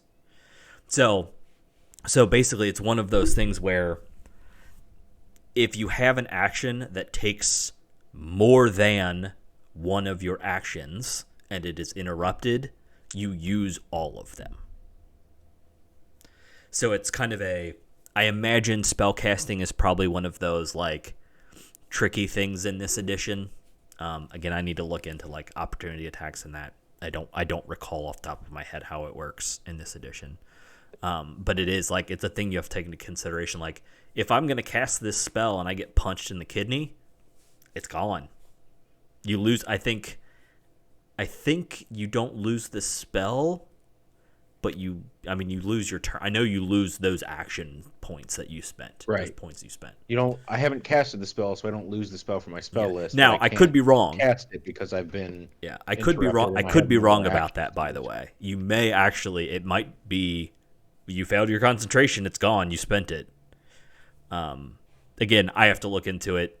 We all should probably look into it a little bit, but I need to look into it again to kind of remind myself a little bit. It's been a minute since I've looked at that. Oh, damn, I have. So as a cleric, you should have 2 spells plus probably 2 of your divine. Yeah, so the healing font thing. Yep, healing font things. Yep. I am encumbered and clumsy, apparently. Nice. So now we can talk about clumsy and inexact. Clumsy always includes a value. You take a status penalty equal to the condition value to dexterity-based checks and DCs, including AC, reflex saves, ranged attack rolls, and skill checks using acrobatics, stealth, and thievery. So does that? I'm guessing that's why because I was looking at my rapier being a finesse weapon. Uh-huh. Is that what? Because there's currently a negative. Yep. There was a -1 on the rapier. That's because of the clumsy. Uh-huh. So, would that affect my spell casting as well? Because that would technically be like a ranged attack roll, but it's. I don't know. I'd have to look. So, do you know? Like in that case, I would have to. So you said you were encumbered, correct? Is that what you said? Yeah, I'm encumbered and clumsy is the conditions that it gave me based on the weight that I am carrying. Let me see. You are. What's your character's name? Corla? Corla, yeah. All right. So if I look at you. So this is a good time to talk about bulk. Yeah, my bulk is 6, but I'm encumbered at 5. Yes. And I can carry a maximum of 10. Now, because that's my strength score. What is your strength? My strength is 10 base. Okay. Are you a war priest? Yeah. Okay. Are you wearing armor? Yeah. You can't wear hide armor. You don't have enough strength. Where is? Real quick, Davis. What are the restrictions on weapons that we can own? If you can buy it, you can have it. Sweet. Thank you. Yeah. Are you looking for something specific or just? Oh, there's just something I see, and I'm like, you know what? I can afford that. And You want to tell me what it is? Don't do it, Jeff. Or or do you want to message me? Or do you want to message me? No, it's nothing super secret. It's an elven curved blade. It is martial. Okay. It's from the core rulebook. Yeah. And I can get it. If you can use it and buy it, and it is, you obviously can. There's no reason you can't have that. You're an elf. I didn't think about this, Davis. What? Needing about strength? The strength, yeah. I didn't. I was like, it's medium armor. It shouldn't be that bad, but it's a 14 to wear hide armor. Chainmail. I think a chain shirt is a 12. I think padded is probably all you can wear. Chain shirt is 12, yeah, but I can literally wear leather or padded. But even then, that wouldn't give me shit because, I'm gonna have to rethink my character here and fucking my ability scores. So let me tell you something. Oh my god! A war priest is not supposed to have an 18 wisdom at level 1. Why the fuck not? Because you're not a cleric. You are, but you're not a cloister cleric. You're not a caster cleric. You probably want to move some stuff around. I would say probably nix a dex and nix at least one of your wisdom and at least get a 14 strength. That's what I would suggest doing. That's kind of what I was... I want wisdom though, right? I'm a cleric. I'm a spellcaster. But as a war cleric, if you're talking about wearing armor and being in combat, you have to have some strength. What's the war priest recommend? Wisdom, but it's wisdom strength is what they recommend. Oh, okay. Right. Yeah. You probably split half and half, yeah? Probably have a 16 in one and a 14 in one. Well, it didn't tell me to recommend on anything on the war priest. It just says you get wisdom. It's wisdom because it's still a cleric. So here's my thing. Right. You could also just look at a cloister cleric if you just want to play a caster. Yeah, they get rid of 0 armor class, so you never have to worry about armor then. Yep. And they get no armor. They're naked. But if you're trying to play a caster, think about it. A couple things. So how's everybody? Well, how's everybody doing? You guys kind of figured everything out. Get your. I got a question about shields. You might have covered it when I was spaced, but that's fine. Go on. Ask away. It looks like they have HP. Okay. They have a hardness. Yeah. What the bejesus? Okay, so let's say you have a shield. You're a ranger using a shield, which is a little weird, but okay.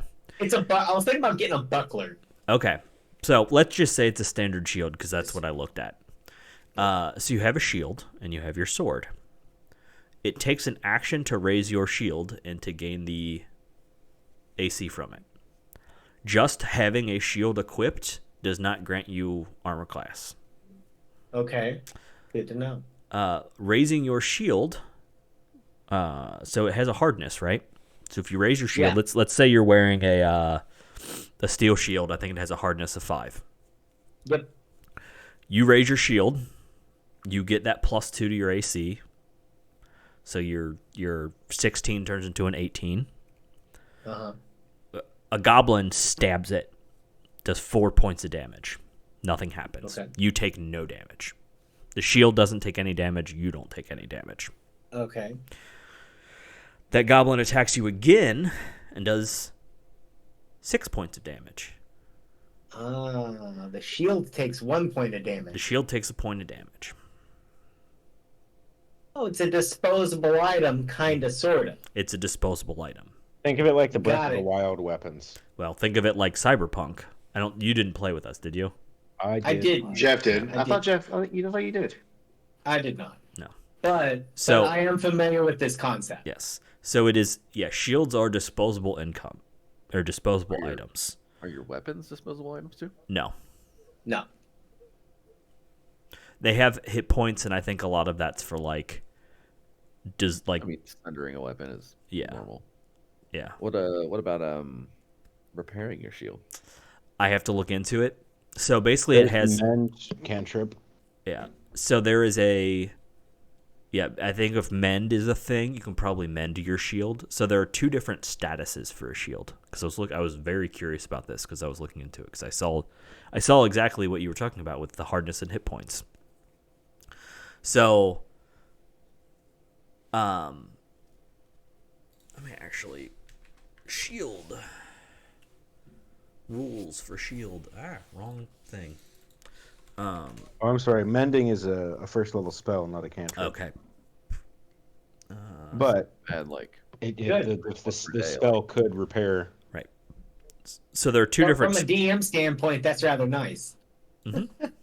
Well, it's different. I kind of like the shield thing because it makes it an active part of playing the game and less of a just like, yes, you have a shield, it's there, it does stuff. Yeah. Status item. Yeah. So, raise shield is the action most commonly used with shields. Most of them have to be held in a hand, so you can't hold anything else in that hand. With that being said, a buckler doesn't take up a hand, so it counts as a free hand, but you can still raise. You can raise the shield with a free action. Or no, it says so you can raise a shield with a buckler if the hand is free, or if you're holding a simple or lightweight thing. Object. What's the second set of hit points on the shield? So there's For where I'm looking. So there's an HP and BT. So, let's see. There's also a reaction that certain classes get. So, for what it's worth, raise your shield. You reduce the damage that you take by the amount equal to the hardness. Both you and the shield then take any remaining damage. So I was wrong. So the hardness just reduces damage. So if that goblin hit for 4, nobody takes anything. If the goblin hits for 6, the shield takes a point of damage, and you take a point of damage. Oh, interesting. Okay. So shields have stuff about them. The hardness is the amount of damage. Right, so I'm gonna have to rethink my fucking character. So you have hit points, which is the total hit points, and then the BT is what is called the broken threshold. These 3, it becomes broken. So depending on the art, for 6, 3, like a buckler. Yes. So if a buckler is a 6/3, it means once it's taken 3 points of damage, it is now considered broken. So what does that mean? It means you can't use it anymore. It means so it is why does it have ineffective. 6 points instead of 3 points? So let's say, well, I'm going to do an easier math for me. The 10/20, the 20/10. Okay, perfect. It's a steel shield. It's a 20/10. Easy for me to think about. I hit you for 10 damage. I hit you for 15 damage, which gets past the 5 points of hardness, and then I do 10 damage. Your shield is now considered broken, which means it is ineffective and you can't use the block anymore. Right? So basically it's a broken shield and you can't block with it. Now, let's say I hit you for 25 points of damage. So you remove the 5, and then I do 20 points of damage. Your shield is now destroyed, which means it is gone. Did I still use the shield to block? Yes. This is if you use the shield to block. That is the only time that this matters. So you're blocking with your shield. I hit you for 5 points of damage. I do nothing. You don't take anything. The shield doesn't take anything. If I hit you for 10 points of damage, the shield takes 5 and you take 5. But once it becomes broken, I can elect to use it to block again? You cannot. Once it is broken, you cannot use it anymore. And that makes sense. So how does it become destroyed then if I can't use it? So, if I were to do enough damage to... So let's say you have 11 hit points left on your shield. Okay. Right. So you're 1 point above it being broken. If I hit you for 16 points of damage, I get past those 5 points of hardness, so there's a remaining 11 damage left. Or, if you want to get crazy, you have 11 hit points. There's 11 hit points on the shield, and I hit you for 20. You remove 5, and then there's a remaining 15 damage that has to be absorbed. So if I get really unlucky with the power of your hit, the shield can be destroyed. Correct. But I see. But it can also just become broken, where I remove it from combat, and then nobody repair it later, and not have to buy a new one. Right. Got it. Perfect. Yes. That explains really well. I appreciate you, Davis. Yeah, it's kind of, it took me a second. Like, I had to read it. I'm like, what? How does that work? But yeah, so so I can reread. I actually will just read this. It's very tactical. Yeah, there's a lot. You have to consider a lot. Yeah. So HPBT, it says this column lists the shield's hit points and the broken threshold. These measure how much damage a shield can take before it is destroyed, its total hit points, and how much it can take before being broken and unusable, its broken threshold. They matter primarily for the shield block reaction. So basically, once it becomes broken, you can't use it. But destroyed means it's just gone. There's nothing to repair. So. Yep. All the fucking gods that have the cool weapons are all fucking evil. Uh-huh. Oh, yeah. That makes sense. The god that uses the falchion is an evil god. The god that uses the great axe is fucking... Just go evil. Just go Urgatha. Urgathoa. Urgathoa. That's, again, neutral evil. Uh-huh. But they use a fucking scythe. Yeah. She's literally the god of death. Like the god of like zombies and undeath. Yeah, undeath, swarm, plague, might, magic. You also a religious campaign. You never said it was a good religious campaign. I mean, I kind of did say I would like people to stay in the top left quadrant. No, I missed that. Why don't you just push our characters to how you want us to play, Davis? Yeah, play for us. The reason that I say that, well, I guess now's a good time to bring that up. Hey, everybody, you should probably play like at least neutral characters, if not good characters. Probably on the lawful side. I was planning on playing something chaotic good. Yeah, and that's fine. But so here's what I am cool with doing. So Evan, if you find a god that you're like super into or fits you really well, I'm kind of cool with reasonably letting you guys like have fun with weapons. I'm not trying to be like a super stickler about it. So like if you find a god that's like, oh, this god uses a short sword and I want to use a scimitar, like, okay, cool. Like you can say that the scimitar is your god's weapon. Like I'm kind of okay with that. But I also don't want you to be like, well, my god's weapon is a whip, so I'm going to use a great sword. There is a god with a whip. What you're saying. Yeah. It's like as long as it's like Calistria. Yeah. As long as it's like kind of relatively close, I'm kind of cool with it. Like a bladed weapon, you can use a bladed weapon. Like that kind of a thing. But don't go from like a dagger to a great sword. Yeah, that's a little bit too far off. Right. But, you know, if it's a warhammer and you want to use a maul or a mace, like that's fine. Right. It's close enough. Kind of a step in either direction. Chris, that goes for you too.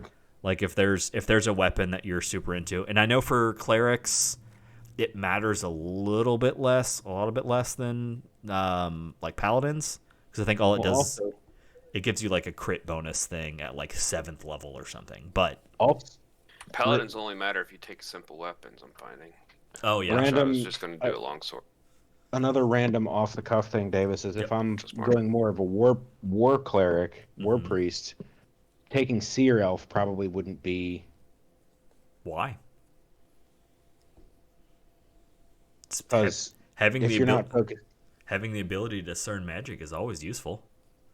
But part of the reason I was taking is because you can with the heightened cantrips for extra damage. Fair. But if I'm not really, again, it very much depends on what you're trying to do with your cleric. Again, you can, if you really want to go war cleric and wade into battle, then I was thinking more maybe going half orc, but even then, like orc weapons, like half orc Great weapons axe. are all two-handed weapons, and I was looking more sword and board. Part of me is like, maybe fuck it, maybe fuck the sword and board, maybe just go two-handed weapon, but like I don't know. Well, I mean, like so that's the other thing that I kind of was bringing up is like a shield is only good if you use it, and you have to actively use it.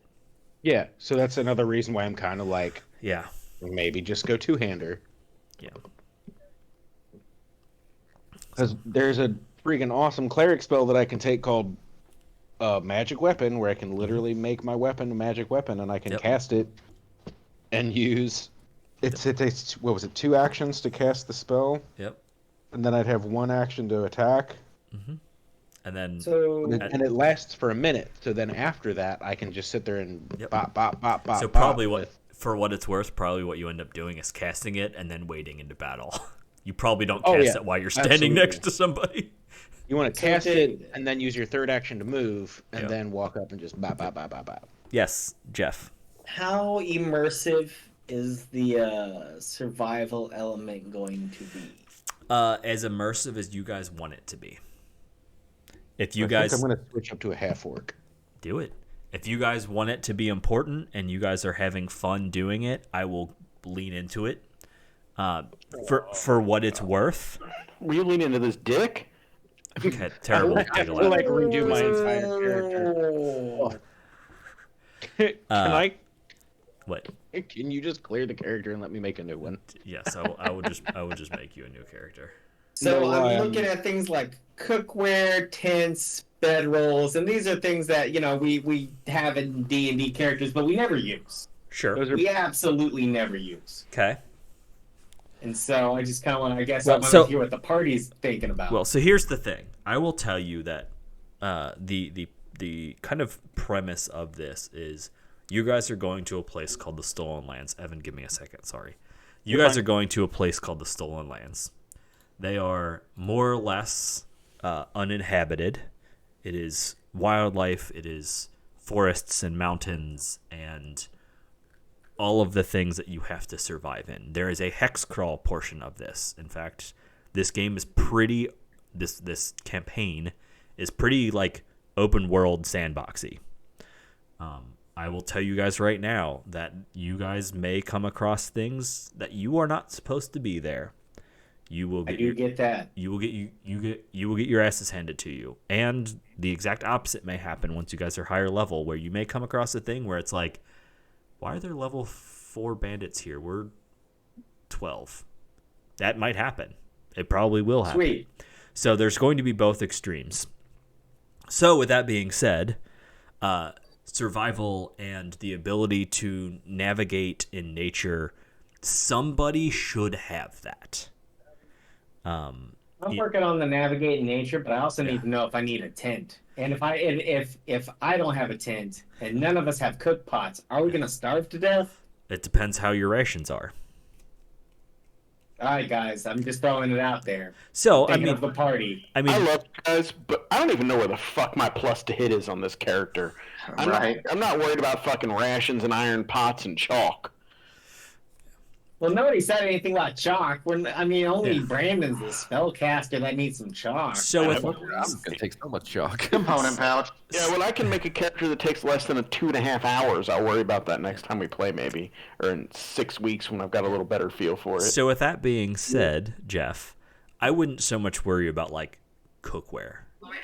I will kind of just be like, but I will worry about a compass. Like a compass will be useful. A tent will probably be useful. Like if you want to have that kind of stuff, I will assume to a degree that like, in the same way that we almost always do, like to some degree, I expect you guys to not be total fucking morons and being like, well, nobody bought a stick to roast a thing on. Like, I get it. Like, I'm not gonna be that anal retentive, but if you guys are like, all right, cool, we're gonna like go out and use our pots to boil a bunch of water so we can, do XYZ. Well, if you don't have it, you don't have it.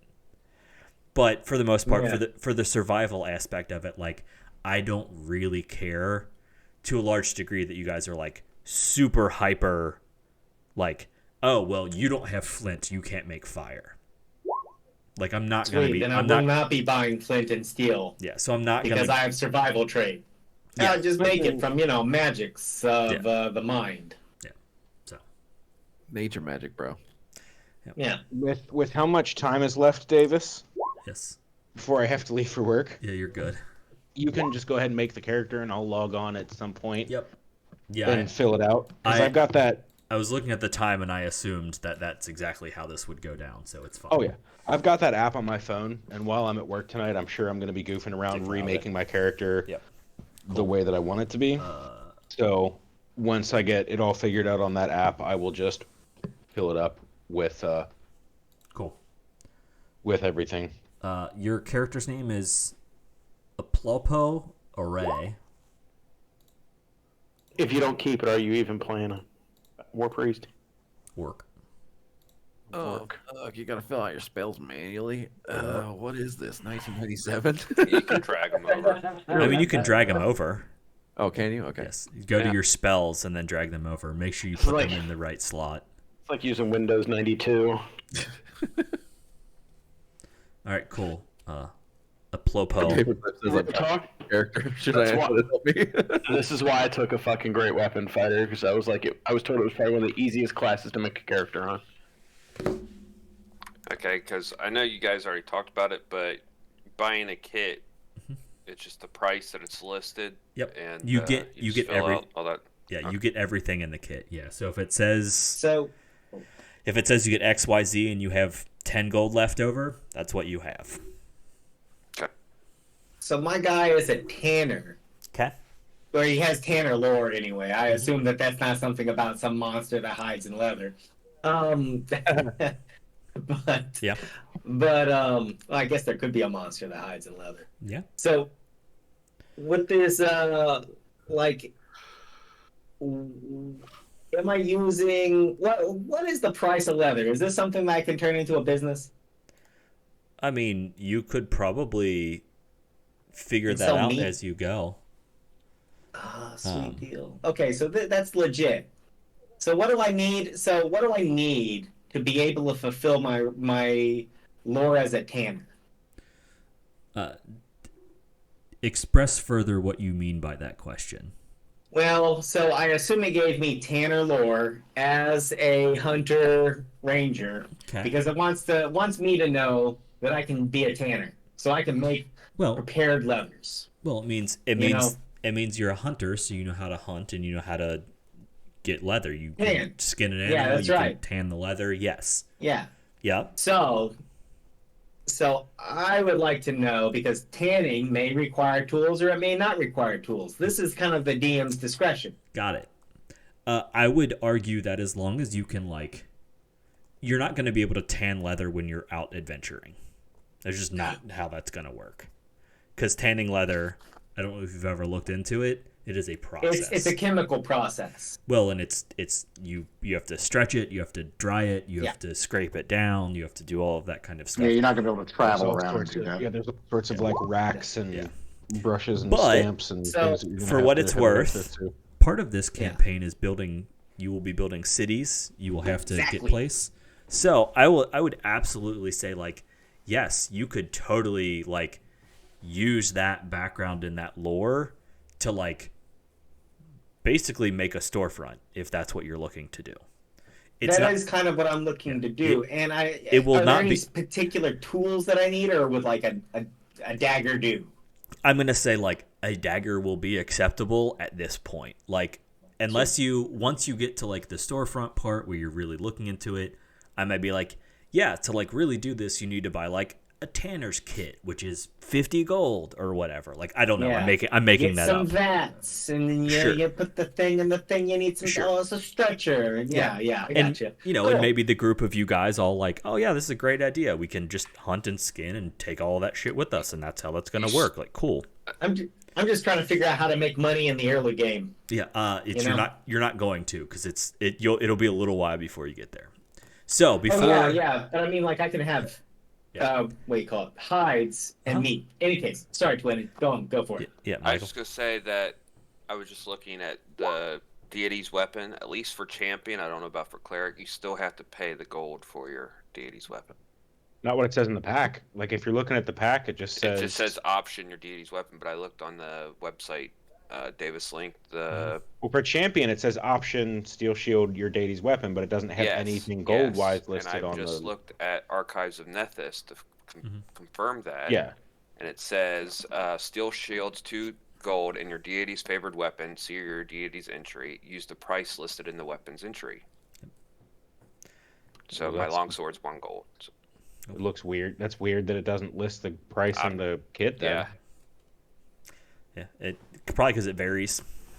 That's probably why it's not listed. I'm also not worried about like 1 or 2 gold at this point. Yeah. So, before Evan, you pop off here because I know you got to go here shortly. Soon, yeah. But I had one more question in terms of the deities. Go for it. Chaotic neutral. Okay. What is that all right? I was looking at Gorham. Okay, yeah. Gorham's good. It's great Lord for of Iron. Yeah. Whole like it fits the War Priest kind of thing It fits War Priest very well, actually. Yeah, I'm cool with that. I'm cool with Gorham. Yeah. It's great sword, so Falchion is just kind of like a step to the left. Yeah, I'll allow it. All right. Yeah. Word. So, with that being said, one other thing I want to bring up to you guys. So I'm gonna be a wimp for the first couple of levels for you guys. Just so we can get the hang of this. So we can get used to it. So my goal here is to have fun, obviously, and I don't want to kill anybody's character off day 2, because I've been known to do that, and I always feel bad because people had just started their characters, except for Mike. Fuck Mike.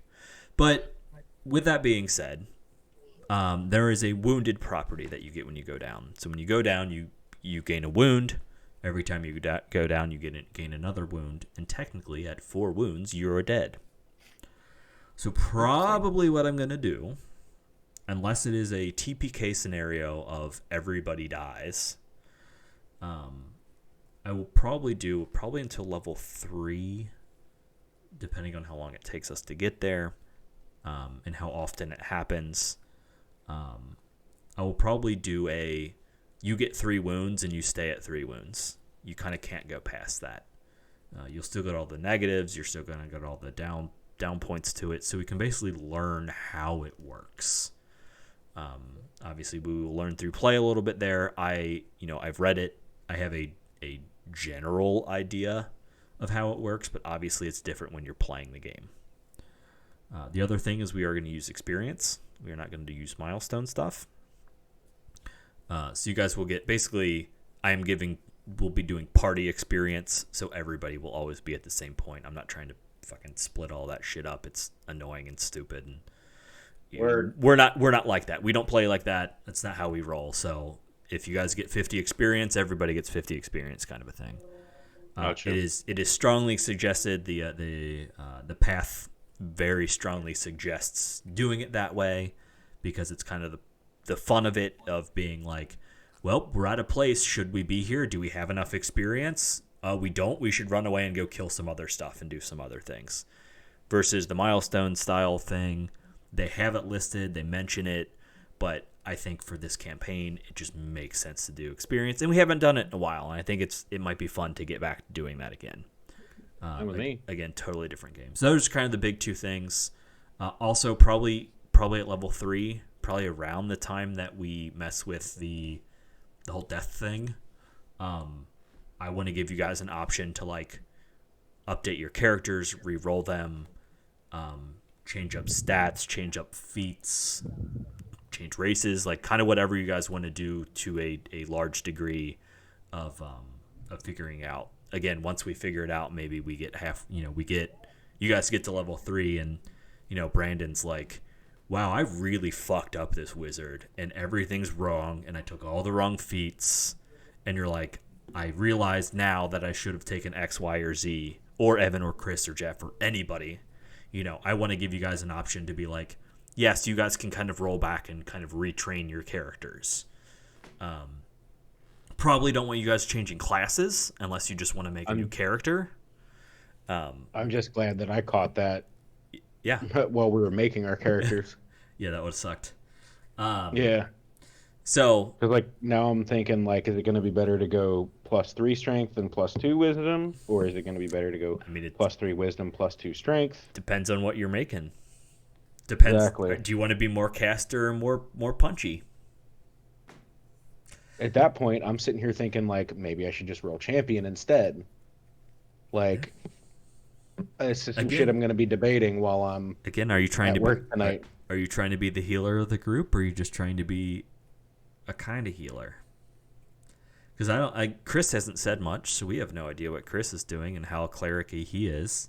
Do I need to be the healer as the wizard? Yes, if you can take the divine path wizard and just be the healer. For I'm taking the healing battle medicine. Wizard and that sounds amazing. Yeah, I have that. Yep, I have that. That's something I have. Yep. Yeah, you so took like the field that medic. Part of why I was like with the battle medicine feat and the healer's tools. Do you have godless healing? And and I have the healing font thing from the cleric. Mm-hmm. Like I have a good amount of healing, so I can focus more on like the melee side of. Yep.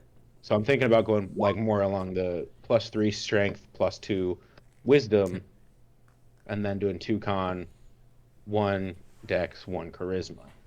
Like I'm leaning more towards that aspect. Yeah. Again, like I said, if we get to level 3 or level 4, whenever it is that we kind of decide like, all right, cool, we're ready to kind of take the gloves off a little bit. We can obviously revisit. Trial period's over. Yeah. Well, again, that's none of us have played this. We all have a vague idea about how this works. Some of us more than others. I think it's going to be a learning experience. And again, like I said, like we're going to find out real quick in probably a couple of sessions whether or not like, cool, we all just made garbage characters that are just bad. And it's not going to be any fun because everybody made garbage characters. You know, hopefully that's not the case, and hopefully the game kind of works reasonably, and everybody kind of is. Again, we all know what we're doing. We've all played these kind of games, so we have a decent idea. So anyway, that's kind of. I just wanted to say that now, so everybody kind of knows, and we go into this knowing like I am gonna be kind of, you know, gloves off a little or gloves on a little bit again because I'm not trying to like just murder everybody. So. Not outright, yeah. Before Evan leaves, did you mention the character images while he was here? Oh yeah, so character images and what you guys want to do with that. So for everybody, couple things. Unless somebody wants to drop a couple $100 to get everybody's characters made by next week, obviously nobody's going to do that. It's a little late for that. I just want reference to where you got your characters. I need a link. I need something. Pathfinder, there's a bunch of images, I believe, that we can find from the actual Pathfinder game that you guys can use. Honestly, what I like to do is I like to go to the Hero Forge website and just build a little mini and then screen cap it. And that's largely fine. I need a link and a reference. I want to put it on our videos. Again, it's one of those like, it's not like we're making money off of this. It's not like we're getting anywhere crazy with it. But just the voice in the back of my head is like, I don't want to steal a bunch of people's pictures and like use them. But again, it's not like we're super popular and or are making money.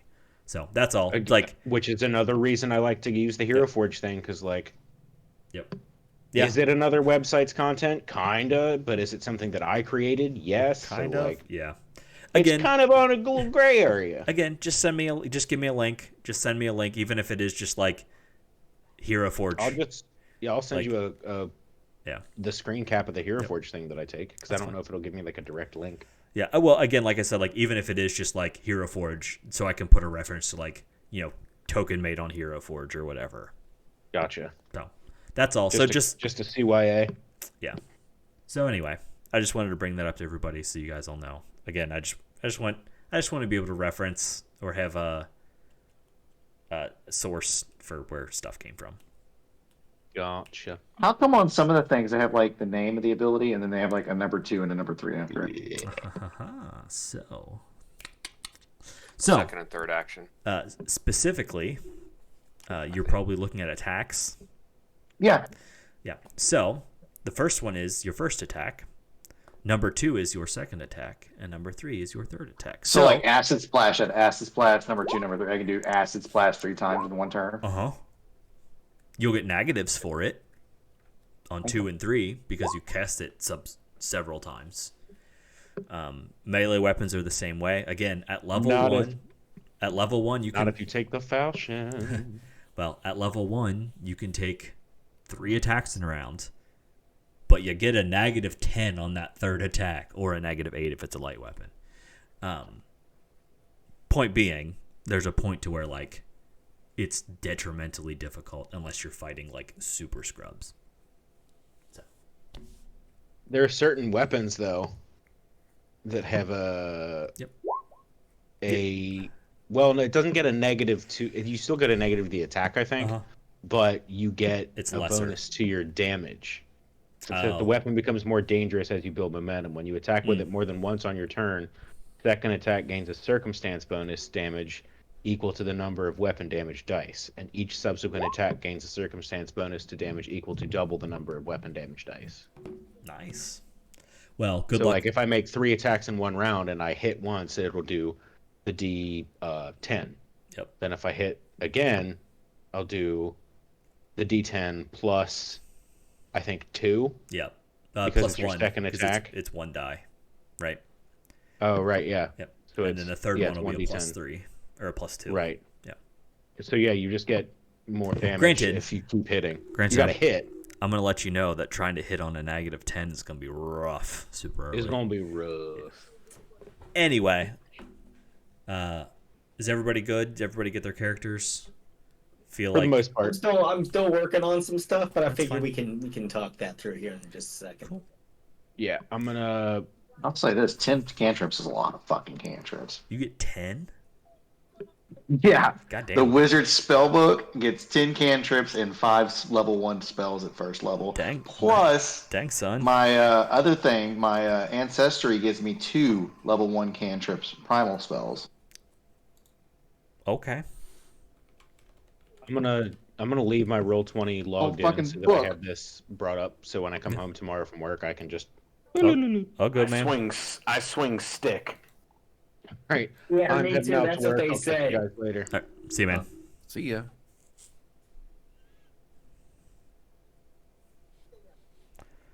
I do have a question about the inventory. I think you might have talked about it, but I was looking at other things at the time. I haven't really. So on the kit, it says bulk 3, Yep. 7 light. What? Okay. Do I need to enter that somewhere? So, give me 1 second. I need to fix some our images here.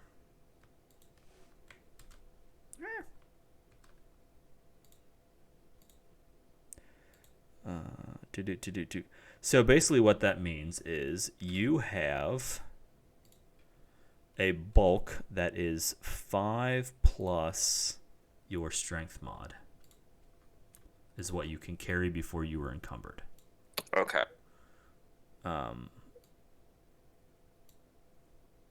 Is that? Nope. Okay, there we go. We're kind of all in the right place. I'll fix that. So, with that being said, a light item is you need 10 light items to equal 1 bulk. Okay. You become. Let's see, where is inventory? Yeah, so encumbered is a base 5 plus your modifier. So I'm looking at Sadie right now. Base 5 plus 3 strength gives her an 8 for her encumbrance. Your maximum that you can carry is a base 10 plus your strength mod. Okay. Mike, I have a question for you. You took the laborer, right? I took a what? You took the laborer background? Yes. Okay. Your bulk, because you got that +2 to your encumbrance. Should be an 8, yes, I think, right? Should be a 10. And max of 10. I thought it was just an 8, and then it gave me a max of 10. No. I didn't add like I'm not getting crazy. Like I'm only carrying like 10 things on me, so I'm not even. I didn't add the bulk into like my. That's fine. So your base, you have a base 5, you have a +3 bonus, and then or a +3 to your strength, and then your background gives you that feat, the carrier or whatever it's called, which gives you a +2 on top of that. So you have a 10-15 is what your bulk is. Yeah. And then like I said, I carry around that wooden chest with everything in it. So. So with that being said, Michael, did I at all answer that question for you? Well, so normal character should have like a bulk 5. Normal characters, depending on, I mean, it's a strength. You'll have somewhere between like a bulk. Yeah, plus your strength. A 5 to an 8 probably is where you're gonna be. Yes. And all that on the champion's kit is just telling how much it weighs, I guess. I was looking at the champion's kit and it says like bulk 3, 7 light. Yeah, so bulk 3 means... I didn't know if I had to manually add that or if it's just taking into account the items from the kit. It's taking into account everything in the kit. It's telling you what everything in the kit weighs. Okay then.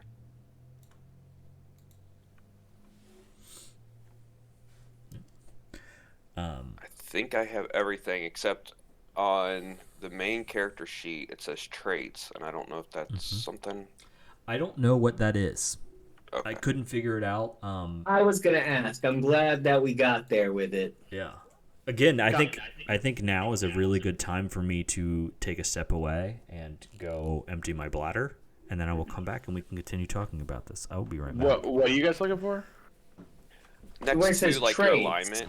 Yeah. It says traits. I don't know nothing about no traits.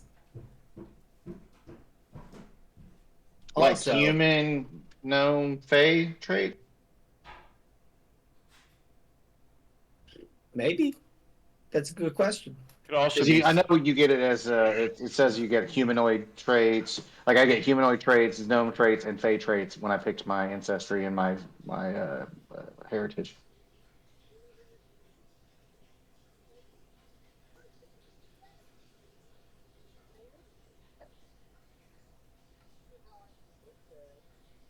Well, I couldn't carry the sword I wanted to carry. It did end up being too heavy. So, let's see.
Sorry about that. So anyway, I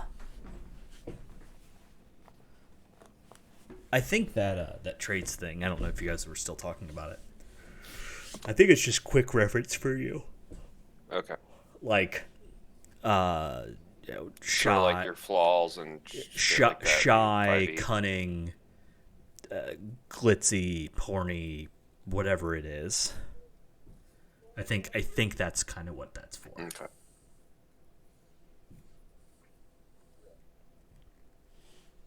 Sort of what I had an idea of, but yep.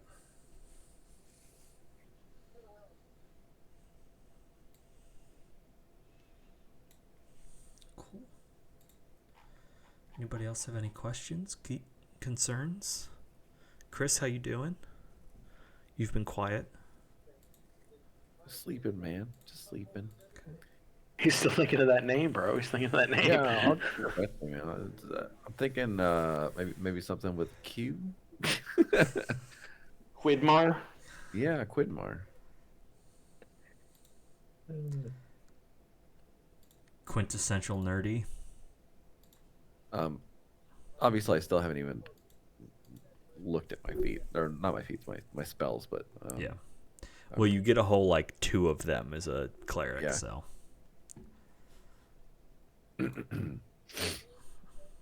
But otherwise, I like transferring my shit over. I think I'm gonna play neutral good. I think.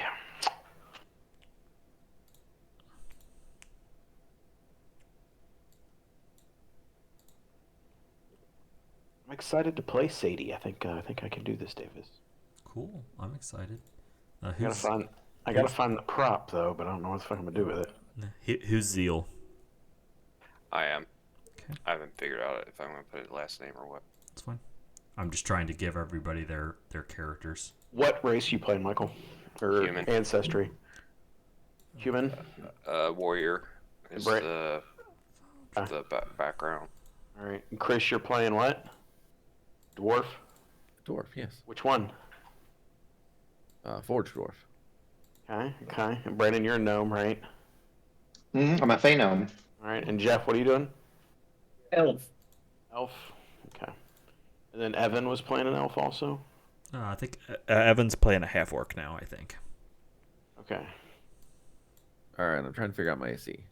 My AC on Path Builder says 16. My AC on Roll20 says 13. Okay. I have a 10. Give me a second. A 3 Give me a second. for my item, which would probably be my armor that I have equipped. Uh-huh. Is that it?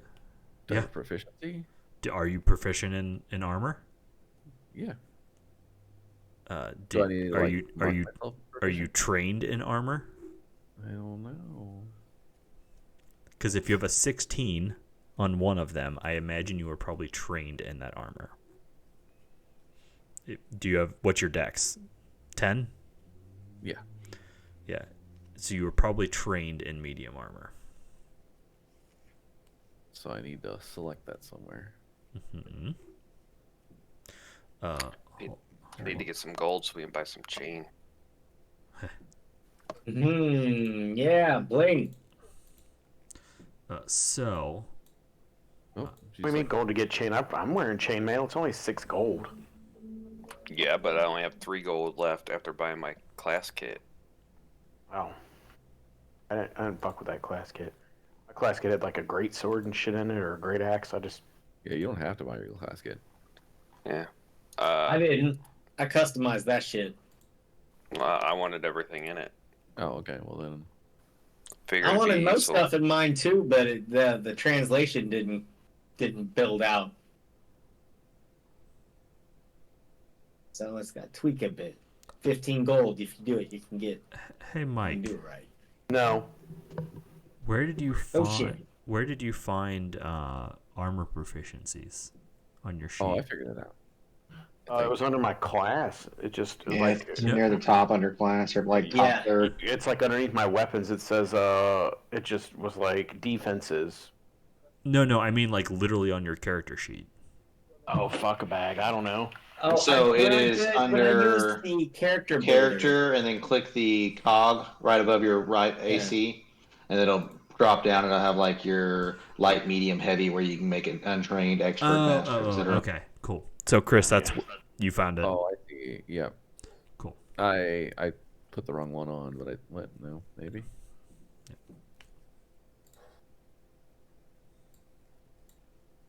What a stat you guys got. 16 strength, 12 neck, 18 strength. 14 con. Oh, I see. So my armor is showing there, and I need to select it as trained. Yes. Got it. Okay. Also, if you select at the bottom of like the armor section in armor class, Yeah. there's unarmored, light, medium, and heavy. You can probably select one of those. That didn't change it, but it might change it if I added a new one. So Maybe, yeah. Um, I'll buy the chainmail. Yeah, that seems to have fixed it though. I have 1 gold left. Nice. Brandon, your character might VoIP here for a second. Why would you do that? Juby. I'm really happy that they give us this Jubei. the thing where you can just look up stuff and then. Mm-hmm. Wasn't Jubei a ninja scroll? Mm-hmm. We were talking about it the other day, and that's what made me think of it. I was like, yeah, Okay. let me do that. Is it ever going to come back, Davis? You might have to reload. Or remake. Sorry. Totally remake it. I had to close my character sheet and then reopen it. I just hit the refresh button. Yep. Sorry, I was going through and actually like assigning your characters to you guys. Don't worry. Oh, is that what happened there? Mm-hmm. Sorry. It's all good. Oh, you're all good, man. Am I? Yeah, dude. It's all Yeah, good. man.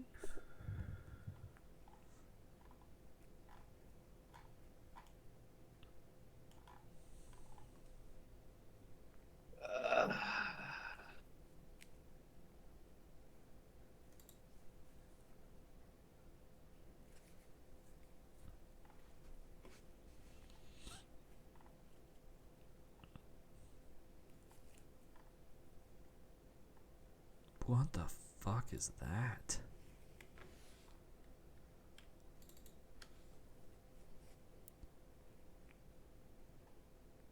Oh.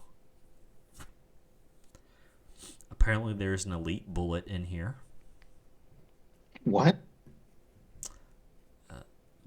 Bullette. It's like the Bullets or bullets, yeah, the bullet. yeah. The fucking rock dogs that burrow in the ground. What level is it? Can I get it as a familiar? Dog It's a creature 9. from outer space. I'm just looking through the tokens page just out of curiosity to see like what kind of crazy tokens they have. Oh. It's Pathfinder. How many dragons do we fight in Pathfinder? If I remember, Pathfinder dragons were not the None. It's not even in the name, man. Oh, how many trackers do we kill in this game? Like NPC trackers. None. Probably a There's lot. no dungeons and no dragons. Probably a lot in Kingmaker. We're fucking fighting Jaime Lannister. There's a hook tongue hydra in here. Well, that sounds good. We've only had one adventure with a Hydra, and we never got to it. Well, the thing I'm looking at right now is a creature 19. That's fine.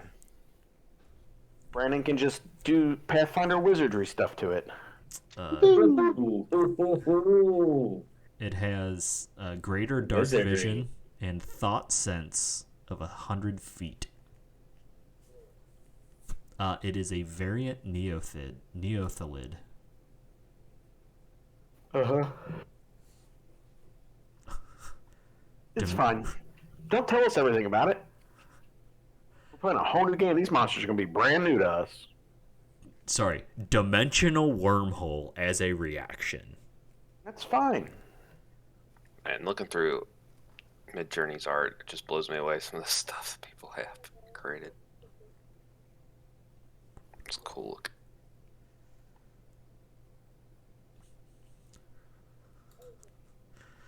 Oh man. So if I know you can't add the kit, but if the kit is an adventurers pack, can I drag the adventurers pack over from the compendium?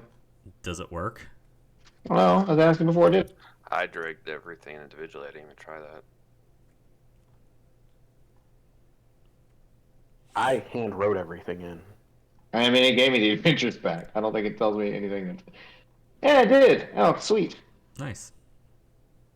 Now, I mean, it didn't put like individual items for like backpack, 2 belt patches, but when I click the adventurers pouch, it tells me I have a bedroll, 2 belt packs, and 10 pieces of chalk.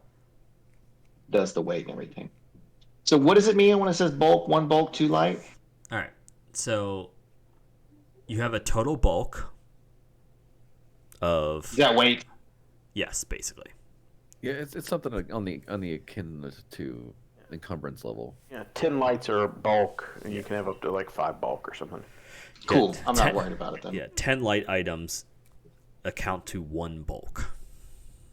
Oh.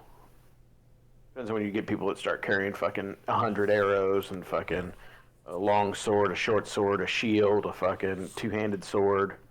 Yep. 75 to do it. 75 torches, a bedroll, and a frying pan. Then you're like, oh. What should I buy with my 12 gold? I feel attacked.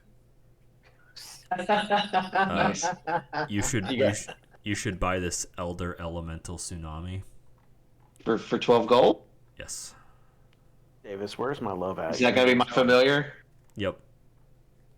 You find out about that familiar? Yeah, one. You get one. It doesn't matter where it comes from. Plus, I was misreading the shit. It changed everything for me. Okay. Like, I thought I got all of my ancestry feats for level 1, and no, you get to pick one of those ancestry feats for level 1. Yes. Which would have made it to where I wouldn't have picked the familiar from one and not the other. So, yeah. Makes sense. Yeah.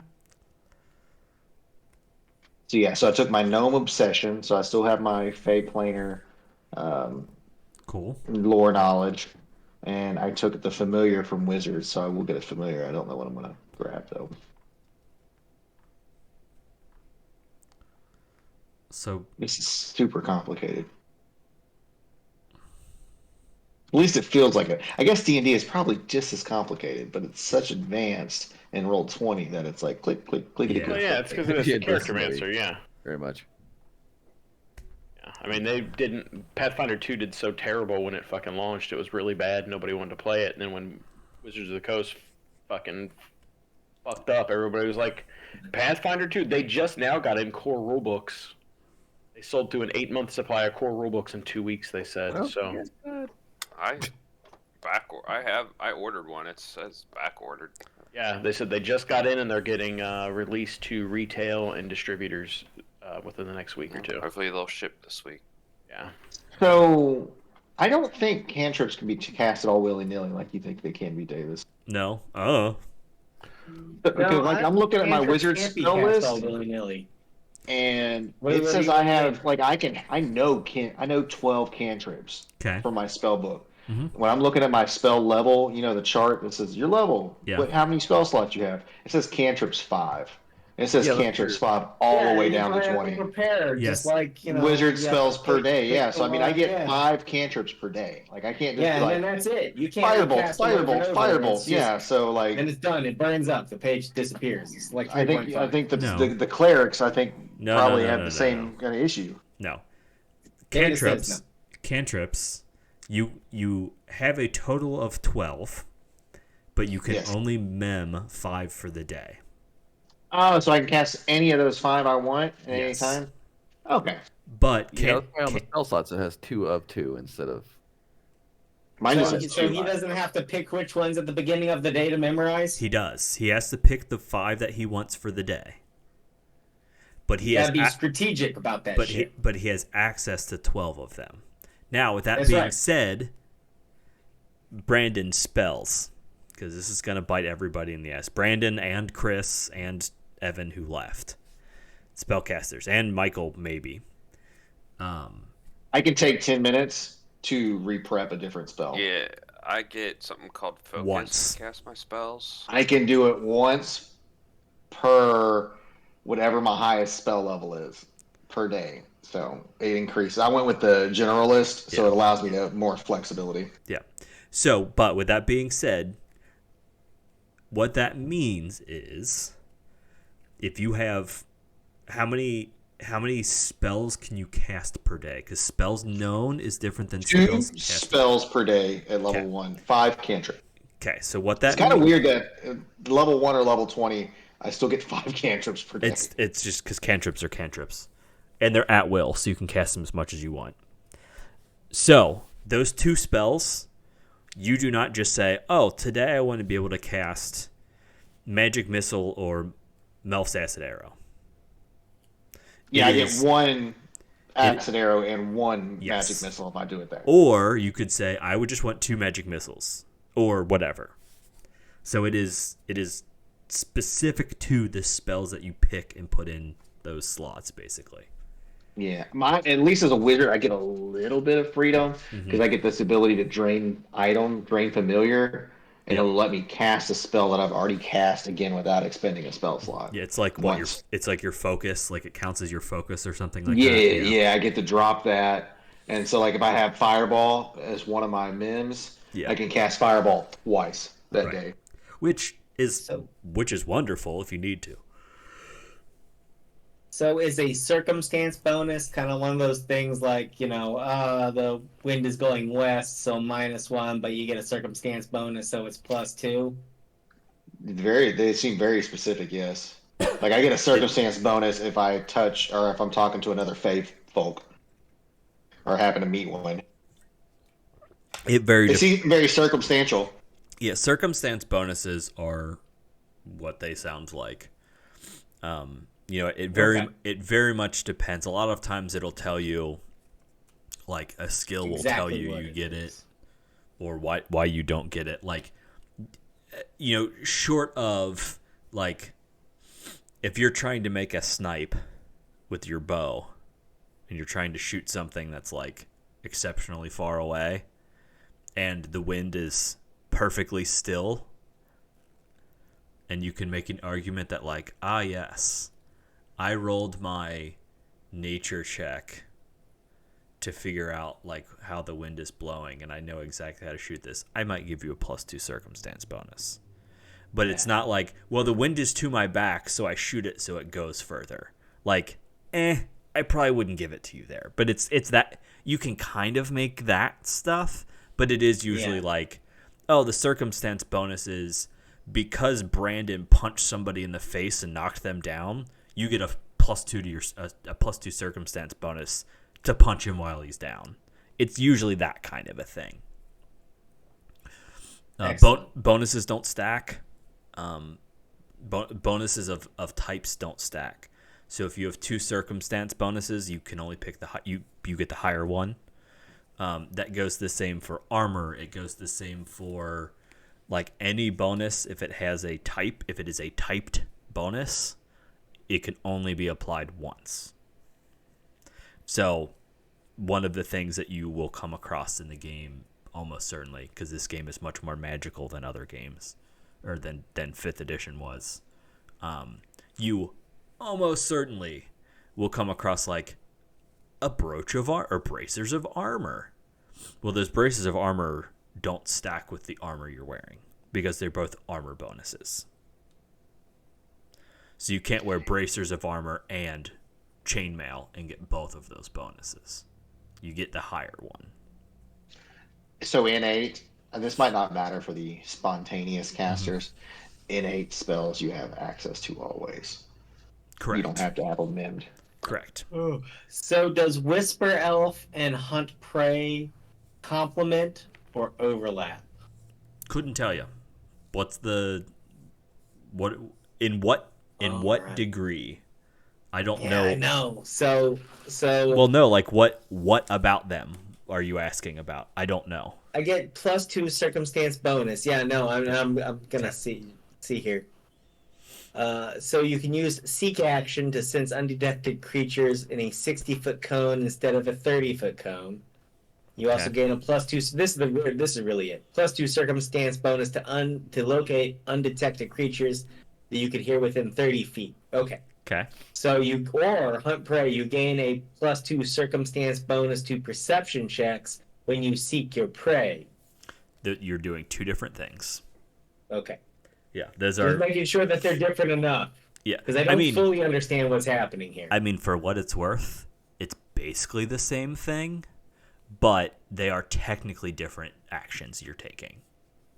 One of those being like a cone. You're searching in a cone, and the other one is just a general thing in your area. One might get you you might be better trained in the one versus the other. You might use a different skill for one versus the other. One might be or wisdom, and one might be a dex check or something like that. So that's the thing you have to check. So this seek action. Yes. Is that always so? What is the seek action? Because it's not a perception check, it seems. So what is this seek action? Let me look. because all of it relies on the seek action. All of it. Encounter mode seek. You scan an area for creatures or objects. If you're looking for a creature, you can choose an area you're looking. I can tell you that you have a 30 or a 15-foot cone in your line of sight. You might pick it. It might be further away. If you were using it to seek, closing doors and hazards, yada, yada, yada.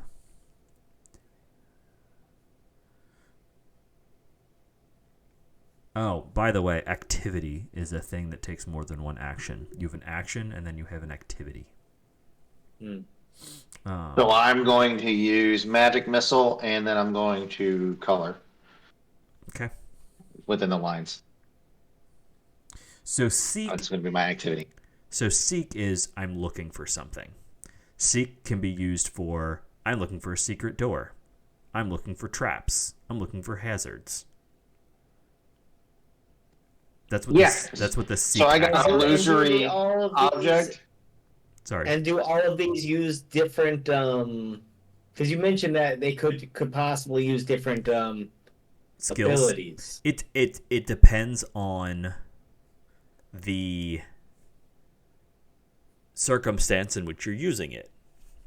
Like seek, you're probably going to be using your wisdom because it's a perception check. You're probably using perception. But I may also say like, oh, well, you're seeking and for some reason you use intelligence because XYZ. For some reason you may use an intelligence for it. It depends on kind of how and where you're using it. Yeah, I got an illusory object to hopefully be able to put up cover in front of us to force the mobs to at least take a seek check to see if the wall's real or not. Nice. Yeah. So it is a one action thing that you do in the middle. Seek you can do whenever in the middle of combat or whatever. So what's the other thing that you have? What's that called? Hunt and Prey. It's a class feature. And I'm starting to think that they might overlap enough where it reduces the usefulness of one or the other. So Hunt Prey. And I might become a different kind of elf. Well, Hunt Prey is you designate a single creature as your prey, and you focus your attacks against said creature. You have to be able to see or hear them. You gain a bonus to perception when you seek them, and a bonus survival to track them. So if I'm seeking a hidden creature that is not my prey, it's good. Maybe. Yes. I mean, they're both, I would almost say, like, thematically, it makes sense that you have both. Thematically, it does make sense. But I could also be a cavern elf and see in the dark, which is also a very Ranger-esque thing. Yeah. Because I got low light vision, but I could have dark vision. Yep. I mean, I'm gonna say one of these is a tracking thing, and one of these is a searching thing. Is the difference between these? One of them is I'm looking for a wolf. I'm looking for a specific wolf, and I want to chase it down. Yeah. Whereas the other one is I'm just looking. I'm looking for a wolf that's hunting me. Well, I'm not going to chase. Well, I'm looking for enemies. So. Okay. All right. I'd say or I'm looking for a hidden door, or I'm looking for traps. So. Yeah, it kind of really depends. So this one with the Whisper Elf, it is creatures. So if you're looking for creatures specifically, yeah. Yeah. So. From what I was looking at, it looked like clerics and paladins can refocus as many times a day they want. They just got to spend the 10 minutes. Yeah. And what does that do? That gives you basically you use a focus point to cast your spells. So like at level 1 you start with 1 focus. Yeah. You can only do it as many times as you have focus, I think. Yeah, so like you cast a heal, you got to go focus for 10 minutes before you can cast another heal. Got it. Oh, But wow. I don't see a limit on how often you can do it. How often. It just says that I think you can have a max of 3 focus. But then they also get, I think, at least with champions, it looks like they get focus. I assume that at some point you get innate spells or something, or normal spells. You may or may that might yeah, just, I don't know. It might be totally different in this edition. Okay. Well, I mean that's so it's like a like a warlock where they could just rest and get their spells back every 10 minutes or whatever that was. Yeah. But it's 1 every 10 minutes. Yeah. It's not huge. And I imagine your heals or your spells are probably slightly less potent. Clerics don't have focus for what it's worth.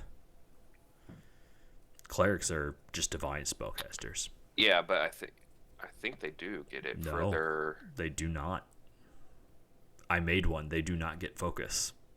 Interesting. Because I thought I just read about refocus. Unless I totally missed something with For the cleric. instance, a cleric with the focus spells from a good deity can usually refocus while tending their wounds to their allies. Sure, if a cleric has focus spells, but clerics don't necessarily have focus spells. Yeah. I think they get them based off their deity. Maybe. Yeah, you can get them. Let's see here.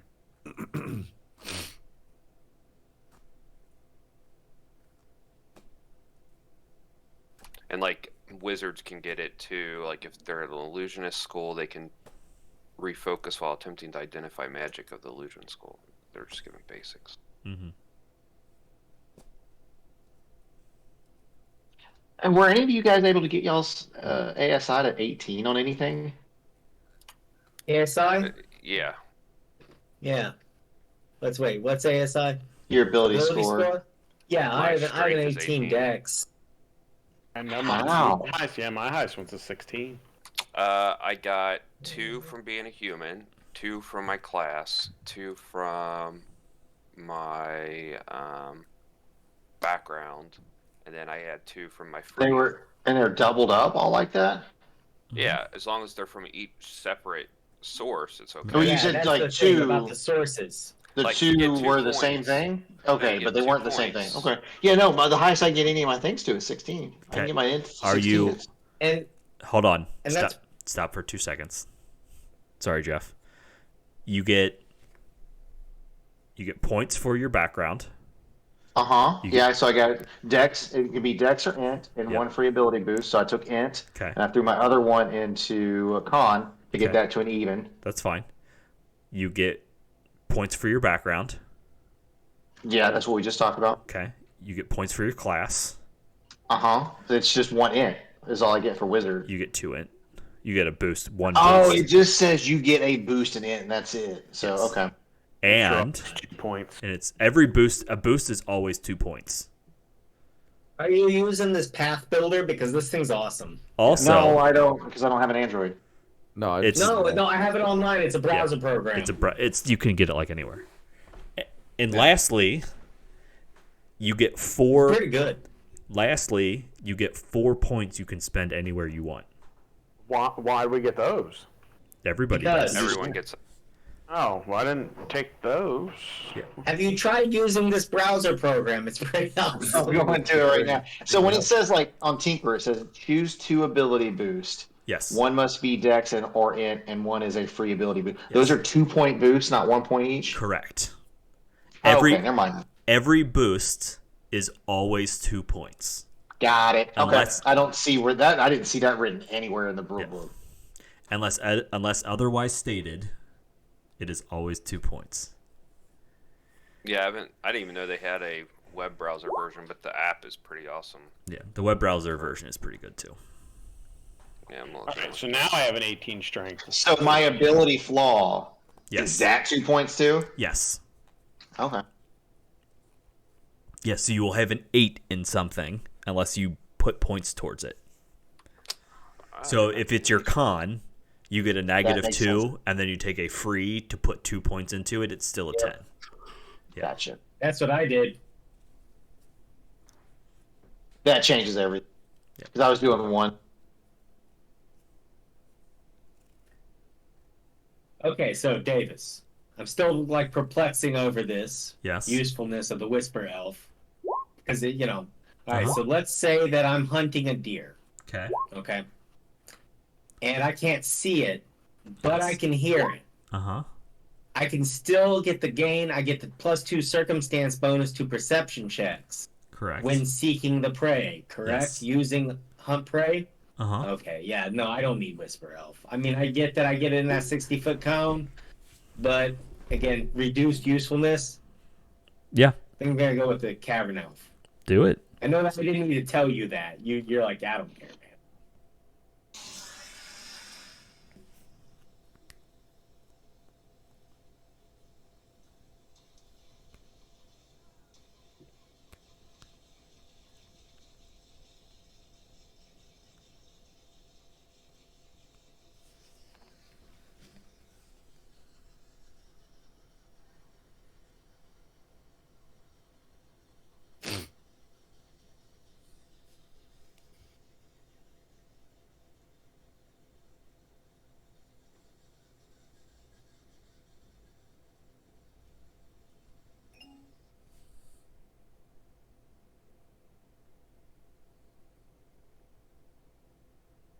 So if you're like me and you find this character sheet color scheme incredibly offensive, Yeah. you can switch it to black and white in the options on the on the right hand side. It doesn't do anything about Which color scheme? the chat feed. The color scheme of your dumb character sheet. Oh yeah, Yeah, like the blue and orange or whatever. yeah the Yeah, you can make red. it. You can make it black and white. Yeah, Oh, nice. it's Cool. not great, but it's still kind of better. Slightly less offensive. Yeah. Yeah, the color scheme is not great. What is the Hive Chain sheet NPC in Kingdom? Does Kingdom Maker have its own character sheets? Yes. Does it do? It is for your kingdoms that you eventually. It's your towns that you'd eventually will make. Oh, do we all get our own individual towns? No, it'll be for everybody. Oh, boo. I'm going to have my own individual town. None of y'all are invited. Yeah. I'm going to make sure there's a sign outside. You go to war with your town. Yeah, it'll be All fun. peasants. Only the poor people, though. Yes, only poor people. Everyone Yeah, else. we don't want to send the rich people to war. Yeah. Interesting. So I'm going back and actually looking at my stream chat, and so if a spell has the materials trait, then you get an attack of opportunity against it, because the use of materials equals manipulation. Yeah. Not everyone. Makes sense. Not everyone gets attack of opportunities generally, but martial characters typically do. Interesting. I do. That's good to know. And a critical hit on a caster during an attack of opportunity means that the spell is interrupted. Ex-Manias. Oh, I thought that said Fizzle. Kingdra. I'm like, yo, we're fighting a Kingdra? That's some EverQuest. Who's watching the video there? Plus A cool guy, guitarist. apparently. Is it me? It's Evan. Oh, It's probably Evan. no, it's literally me. Surely not. No, it was me, apparently. Just a video. This in the is background. now, and that's then. But if we're in now, then when is that? Mhm. Anyway. So the +4 you get at the end, that's just for individual single points. That's not Nope, 4 doubles. It's 4 boosts. So 4 2 points. Damn, okay. Yes. Yeah. Yeah. Are you using the online app? It won't steer you wrong. And I'm to the point now where I'm not going to use that online. Like, this is literally the last thing I have to do is go back and do this. I'm not going to redo everything over here again. It's so easy. Fuck you, man. Oh, No, I'm good. Thanks, though. Ooh, uncalled for. Uncalled for. What kind of language? Chris. I missed traits. Oh yes. So the Yeah, little, I the mean- little traits thing. Basically, I'm fairly certain that is basically a quick reference for the player to look at it. Oh yes, my character is sly, or shy, Ugh. or boisterous, or horny, I'm a salty asshole. or busty, or whatever it is. It's kind of just like I think that's basically what it is. Just like a quick That's reference. my trait. I got big boobs. Yeah. Again, every character that I Those are ever not a make. personality. I mean, not with that attitude, they're not. Have you seen people on the internet? For some people, it is. Anyway, cool. Any other questions? You guys feeling at least moderately decent about this? Yeah. Yeah. No, I Yeah. just got to figure out a character token and maybe a little bit of background of some sort. Yeah, same. And So- a deity. Yeah. I kind So of do want to know what deed. Well, I'll do the research. there's a I'm bunch of following Iomade, I believe. Iomade. Yeah. I'm chaotic good, and what are you, sir?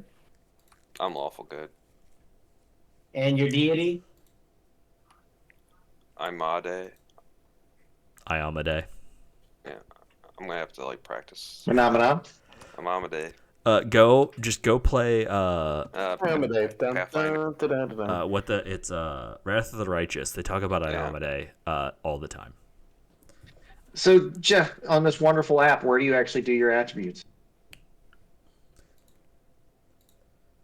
So you go over to the left-hand side, and there's like a whole, just like. I mean, I click Gnome, Tinkerer, Wizard, Fey Touch Gnome, and it doesn't ask me for my free points or anything.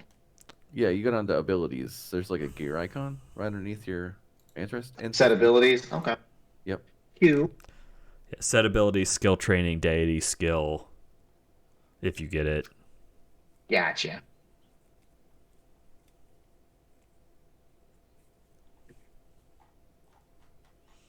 Yeah, it is a nice. Oh, I almost spelled it correct too. Nice. Yeah, Iomade. Yeah, basically, it's like the lawful good, just like paladin god, basically. Cool. Yeah, she's neat, I guess.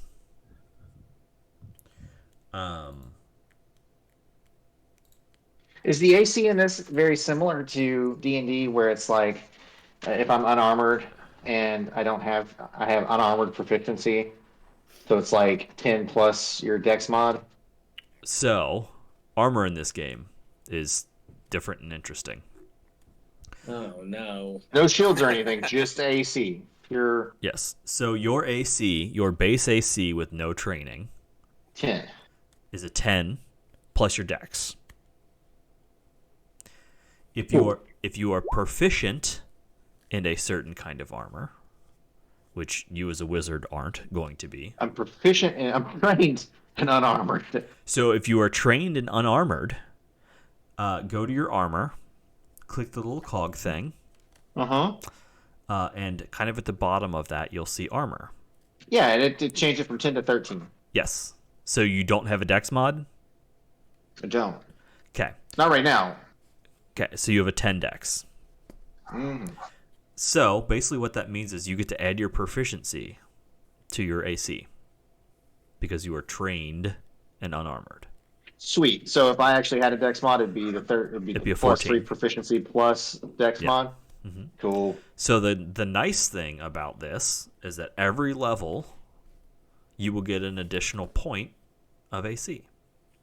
So at level 2, that's cool. you'll have because proficiency works. It shows you up in the top left of the thing, but it is your training level, so trained, expert, master, legendary, plus your character level. So at level 1, it is a 2 plus 1. Level 2, it's a 2 plus 2.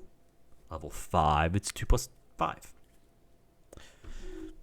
So, kind of neat. So, like, I think Mike has like a 18 AC. Like, Michael should have a similar AC. Yeah, I do. Oh yeah. Like a 17 or an 18, probably. Yeah, I think I have an 18 since I bought that chainmail shirt or whatever. Yeah, so. Yeah, and Or 17. I'm 17. Yeah, so it's no dex. Yeah. So I kind of dig it. I'm kind of into like that style of it. It just means that like just getting your character leveling up gets you better AC, which is gonna matter. But because hit kind of goes up the same way. So if you were trained in something and you get your the +2 plus the level, obviously at level 1 it's a +3, but like most martial characters are experts in attacks, so they start out with a +5 to their attacks plus their mods. So your friendly neighborhood backwater laborer has a +9 to hit at level 1. Mm-hmm.